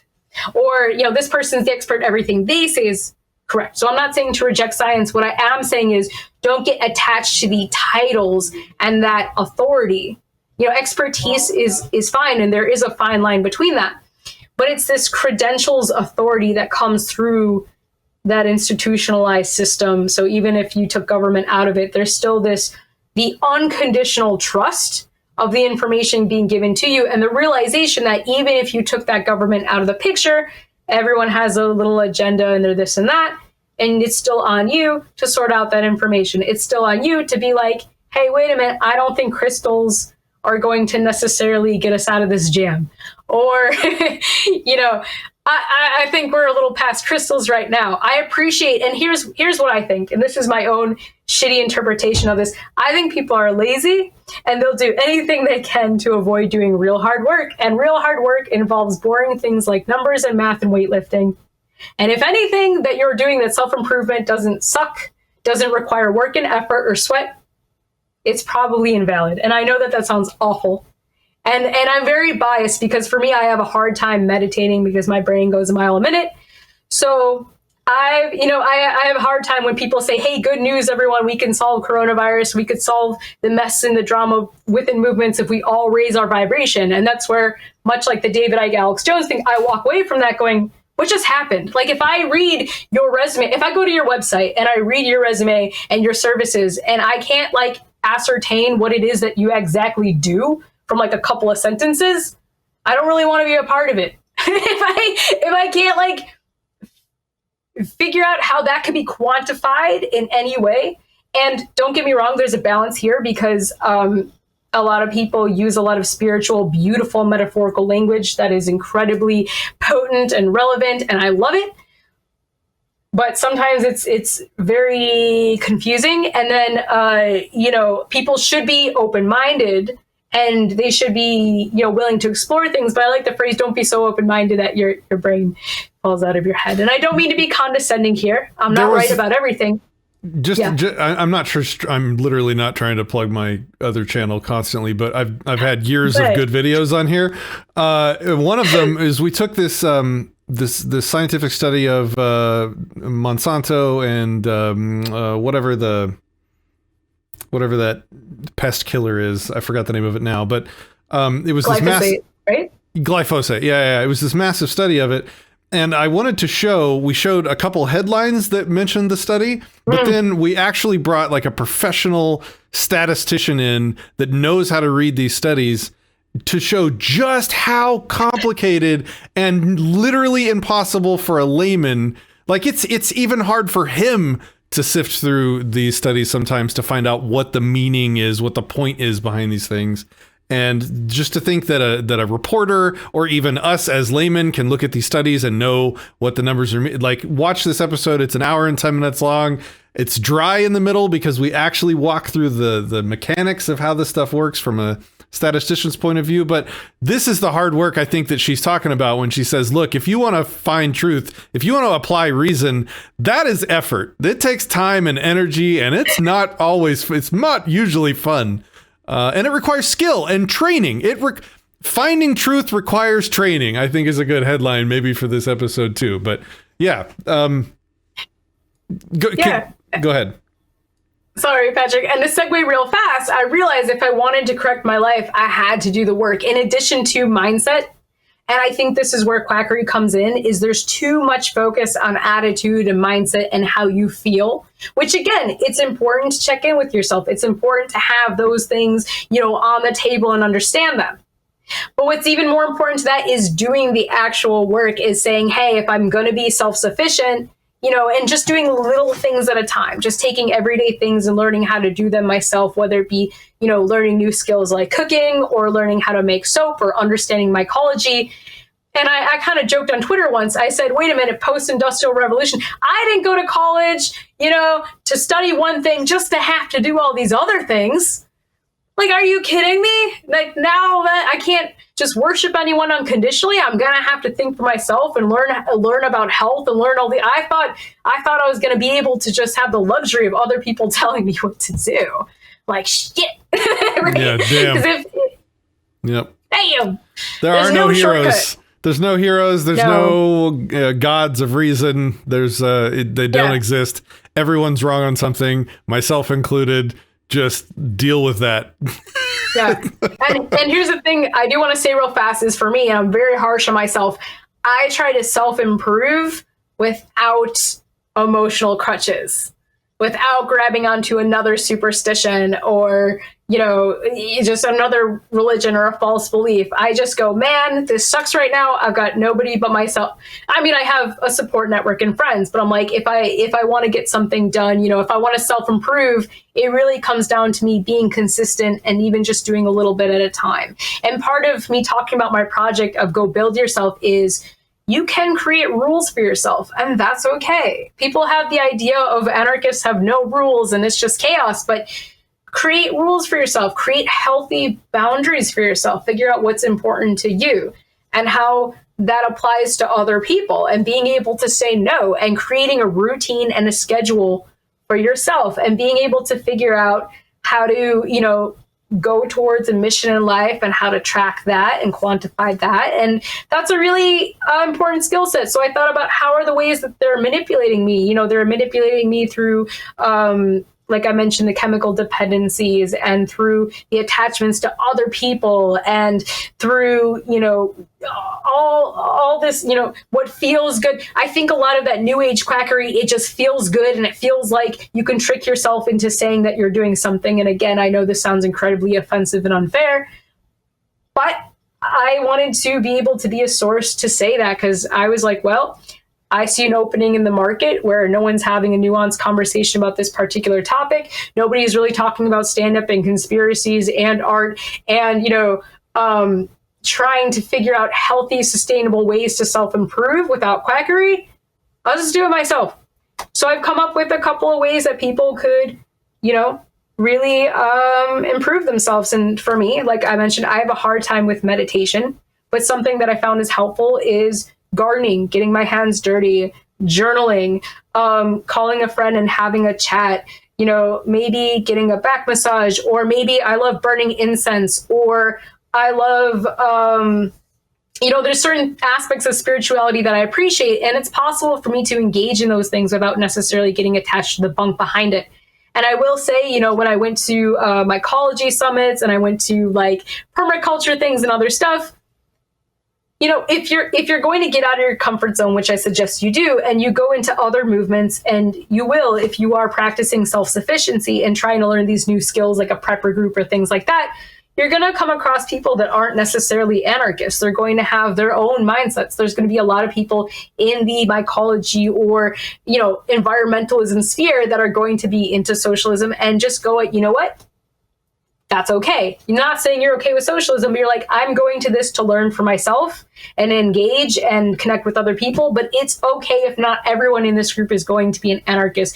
It's okay to widen the scope of my network and try to engage with people where it doesn't have to be just anarchy all the time. It's okay if I walk away from that event. And the whole point, Patrick, of going to festivals is not so that you just go get a vacation a couple times a year outside of your servile society, as Shane from Vanu likes to say. It's taking those things that you learn at the festivals and getting inspired and taking it home and back into your own community and doing that work. So in addition to working on yourself, it's saying, how could I make the world a better and more peaceful place instead of waiting around for the next festival? How can I start something in my own community? And there's more than one way to reach people. I like going to clothing swaps. That's where people can recycle clothes and sometimes mend them. And it's a really great space to be in. Not everyone there is an anarchist, but we're all engaging in voluntary, peaceful interactions that helps the environment and things like that. So there are ways that people can do wonderful things together. And I guess it's kind of like just appreciating that, even if it's not 100% necessarily what I want, but still striving for what I want. So I've learned to take all those things, you know, taking time to myself. Like I mentioned, unplugging for a while is a healthy thing to do. Trying to be in control of my emotions and understand them. And I listen to music or I draw or I have healthy outlets, because when it comes to anarchy, for instance, and when it comes to liberty, when it comes to drugs and things like that, I love pot. I really do. But I think like when I talk about not having emotional crutches, I think it's important to have sustainable, healthy I'm sorry, outlets. you said but. You said I love pot, but, and instantly when you said but, a lot of people hated you. Like, I felt it. I felt a wave of hate just now. Sorry, go ahead. Sorry, I know the frequency and the vibrations just went out there.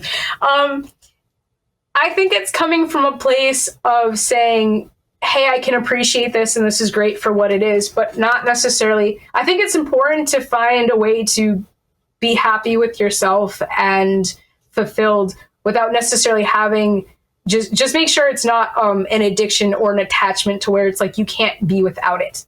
And a lot of people, I had mentioned earlier, this isn't a judgment call on, you know, the way that people live their lives. And this isn't like, oh, you're all fucking degenerates, even though you all are.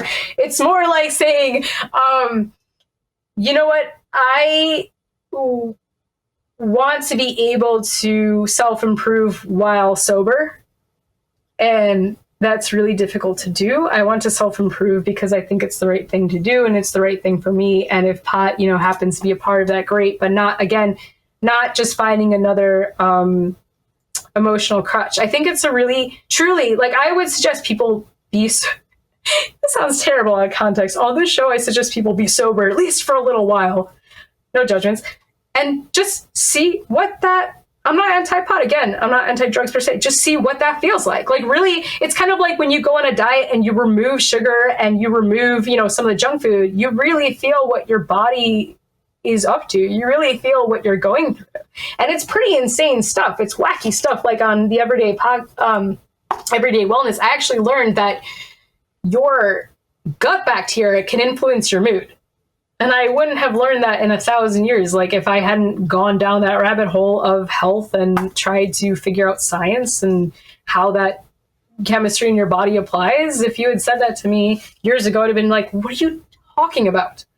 You know, but your mental clarity and your health and your mood are influenced directly by what you eat. I mean, that's not a surprise to anyone, but it's like, look, you know, if you are going to be, you know, if you want to self-govern and have freedom and make better conscious decisions and feel like your decisions are more informed internally, but also trying to align with truth and things like that. I mean, you want to be as optimally healthy as possible. One of the ways that I addressed coronavirus was by saying, hey, let's look at the no matter how you swing it thing, whether you think it's fake, whether you think it's real. I think it behooves all of us to, hey, get in shape. It behooves all of us to, hey, like, eat healthy, no matter what. If you're going to throw time and resources at something, you should be doing the things that you'd be doing no matter what. And I think that, you know, I'm not perfect, but people have a lot to work on in that regard. And so, yeah, and I find too, if you chase a mission in life and you really put in that work for self-improvement, you're just going to, by default, get out of the way of lazy people. Like, they will just pretty much shift out of your life because you just won't have time for them.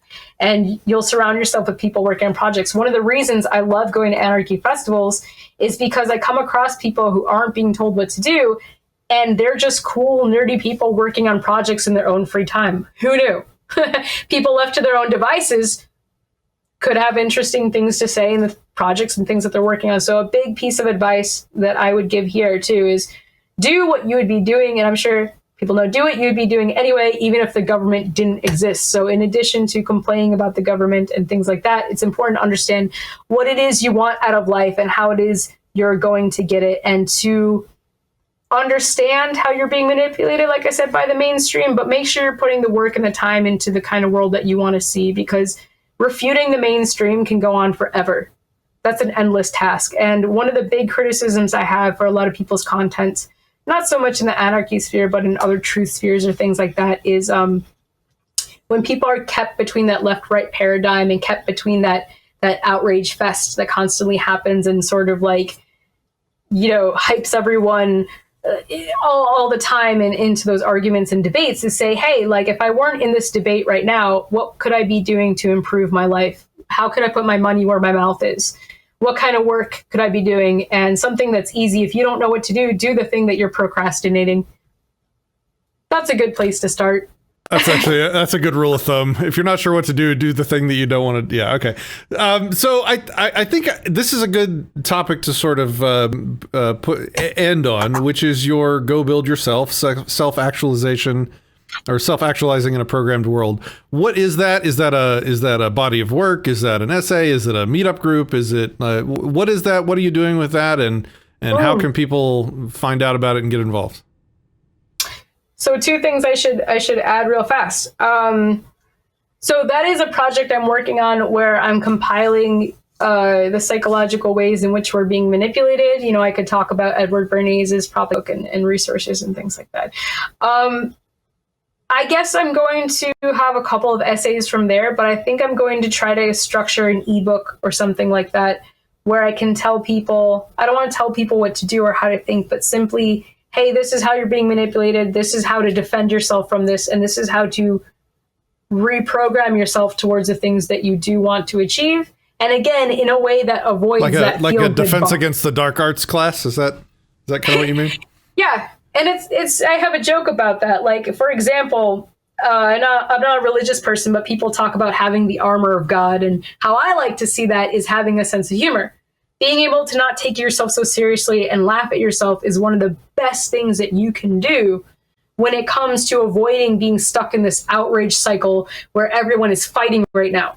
Being able to laugh when someone, you know, critiques you, you can take that information in. But if someone, you know, teases you or something, being able to laugh at it, not let it get to you, not let it push you around, and always holding frame. And yeah, it's pretty much some of the questions I have.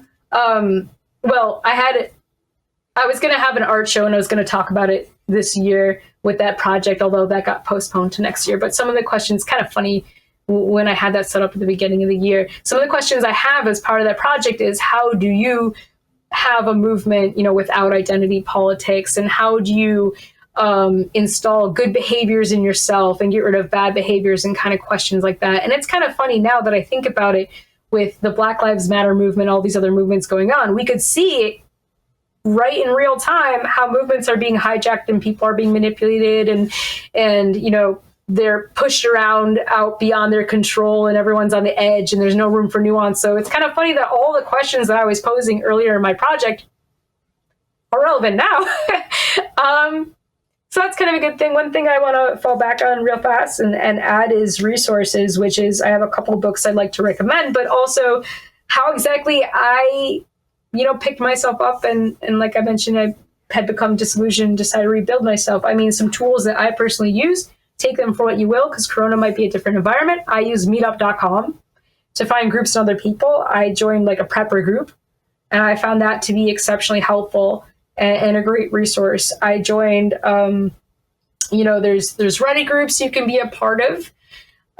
There's also, like I mentioned, clothing swaps. And oftentimes I would go somewhere, or I would go to like an environmental festival or things like that, and I would meet other people who would give me their business card and connect with them and start a community thing. So it's really, you know, if you really, really mean it and you really, really want to, you know, skill up, especially in this environment when it's kind of in flux and no one knows what's going to happen next. If you really want to prepare yourself, those are some of the resources that you can use. You know, reach out to people and just call old friends and see how they're doing and go from there. So at least those are some of the resources. Do you mind if I just recommend a couple of books? Yeah, go ahead. Okay, I'll do that. I know this has been really long, but give me one moment. Let me grab them. Well, while you're getting that, I will. I'll talk about Meetup.com. So 2 years ago, I did a talk at Anarchapulco about forging your own tribe and building a meetup group where you live of voluntarist, like-minded people, so that you'll have a support network, a support structure, people to depend on, friends, and, you know, people that eventually become family that help each other out and just go do cool things together. It continues to be pretty wildly successful. The only correction that I've had is that I've been pointing people away from Meetup.com as of 6 months ago, because number one, they cost $300 a year to pay for the meetup group, but then they take that money and they go on these massive get out the vote campaigns. They're very sort of SJW Marxist, And I don't want to support that anymore, especially not to the tune of $300 a year. You mentioned another site though. Is there an alternative to meetup.com? Because I would like to know about that if there is, because I've been trying to find something else. Yes. So yeah, my meetup group, the prepper group, they had mentioned the same thing. They're having issues. Like I said, things are kind of in flux right now. Down to Meet was the group that the prepper sounds group, like a dating site or something. It does What is very that? adulty. It does. I know. Okay. I know. It sounds like people on the show just perked up and getting right on that. Sounds very Ashley Madison. Does it involve swiping? No. So Down to Meet, I believe, was the next website that people from Meetup were shifting to, or there's other things like Derek Bros has his Freedom Cell network, which you could try to use that to, find other people and start things in your own town. Or I don't know whether people are using Craigslist or not for community events and things like that. I had a point where I had a gym membership where people were allowed to post on a community board, or even some libraries have a community board. And I say, hey, I take a multifaceted approach. Do multiple things. Stick, you could put flyers on a board somewhere. It's a numbers game of just seeing what sticks. So that's what I highly suggest. I deleted my Facebook. I use Twitter. Twitter's a mixed bag. And obviously, we're at a time where people do need to make their own alternative social media platforms, which there's great things like BitChute.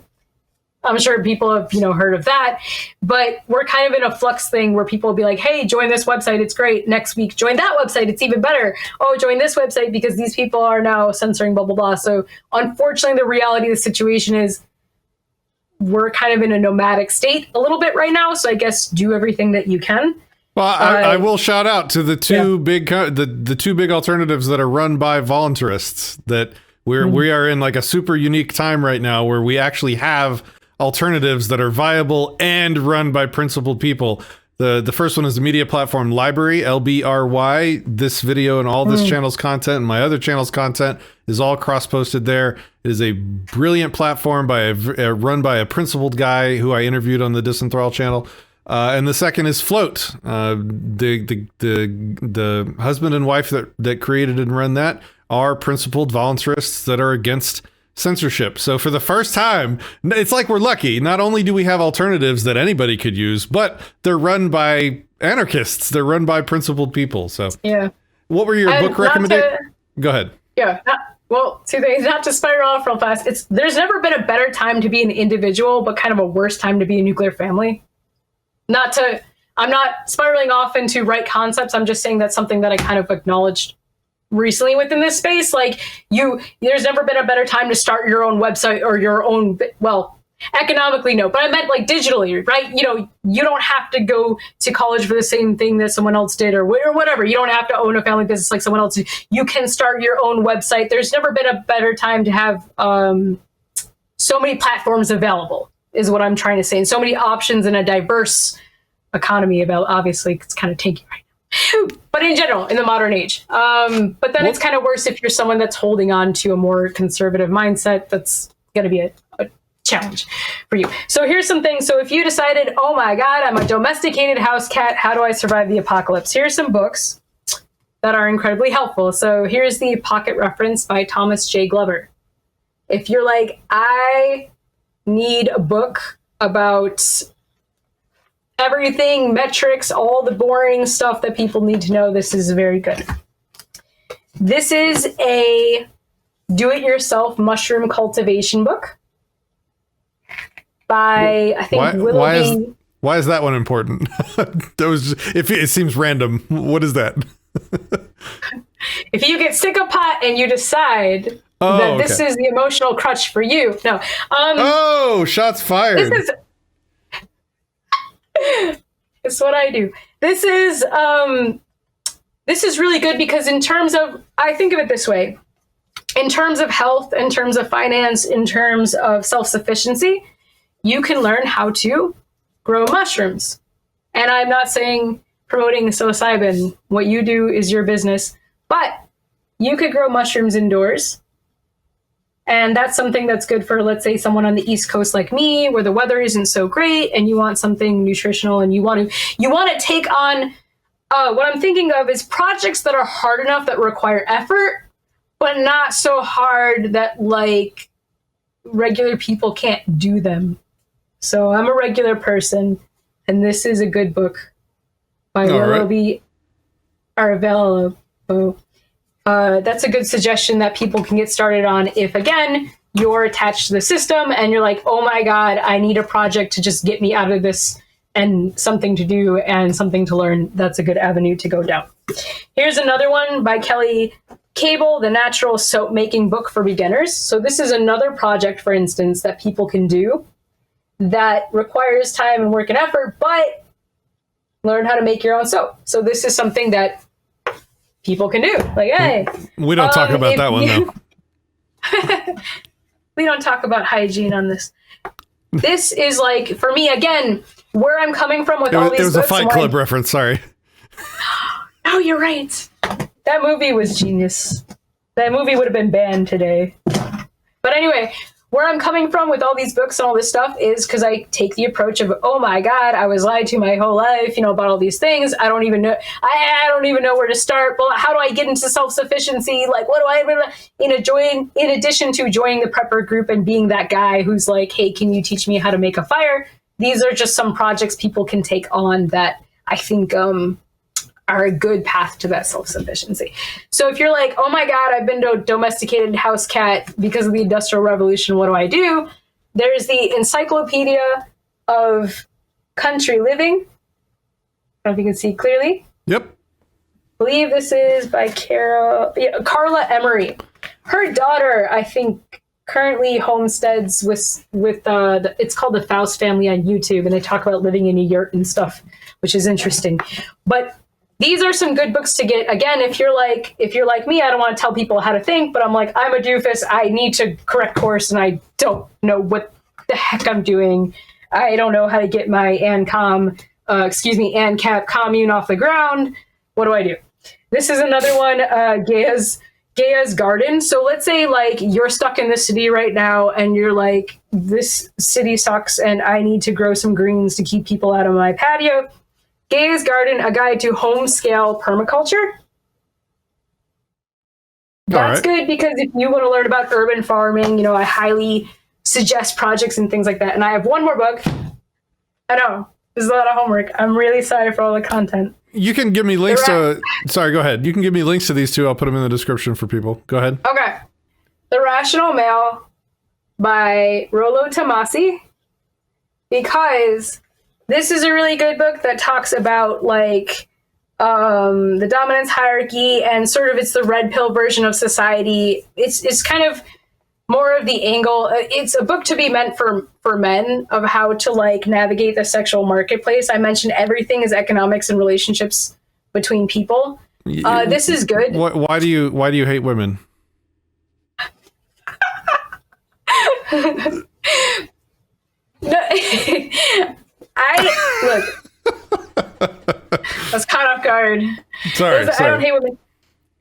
We talked about going out of your comfort zone and the truth wherever that may lead. And so look, there's not enough red pill women spheres because most of them talk about religion. It is what it is. Majority of them. I mean, there's a couple of ones, I think like Diana Davidson is someone who talks about like law and helping innocent people, I think with the Innocence Project and other really interesting stuff. Like there's a couple of like rational women who I love and follow, but they're kind of like, far and few between. So I went to the manosphere for self-improvement because the women's self-improvement was either yes, queen or religious. So Ooh, powerful there isn't words. a whole much. Those are powerful words. I felt another wave of hate just flow from the internet. So I suggest, even if you're a female, get the Rational Male because it helps understand human behavior, people's relationships to each other, the way that there's a sexual marketplace that exists. And I know it sounds weird and unrelated to anarchy, but look, if you're going to be a part of society and you sign that social contract, you need to understand how people relate to each other and the real politics that occurs and how much that affects everyone's agenda and how people are trying to sell you something. So that's a lot of different subjects, a lot of homework, but this is some of the homework that people can do if they've been lied to their whole lives and they want to turn that boat around. In addition, like I mentioned, Mark Passio's website and all the other, people that we've spoken of. But anyway, so this is a good course selection right here. You can graduate in self-sufficiency from these books. One of the supporters for Disenthrall made that. I love it. I didn't sign any social contract. Sorry. Yeah. No, right. It's okay. So I'm sorry. So let's tangential. But yeah. No, it's good. So let's wrap up with your links here. You have Emertus. I probably said that wrong again. Emertus Studio, which is your art outlet, Studios. Right? That's emertusstudios.com. Okay. Mm-hmm. My artist page. What kind of art do you do? I do oil paintings, drawings, surrealist kind of work. I have also done graphic design and graphic novel kind of stuff. So I love Marvel comic kind of work and comic book work. I illustrated and wrote my own comic for 2 years while I was in college. So some of that is on my website.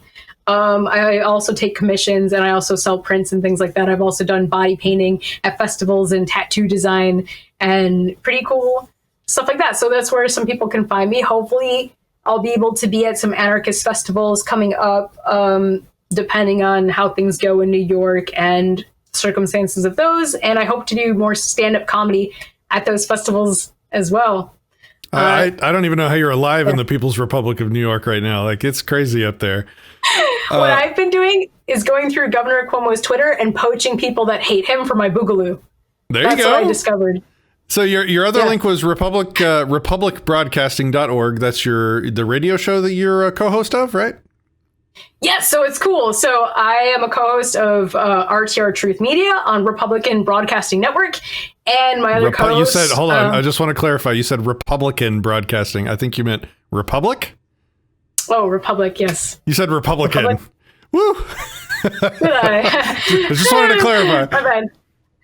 I am no longer the Republic Broadcasting Network, yes. And I just got a memo.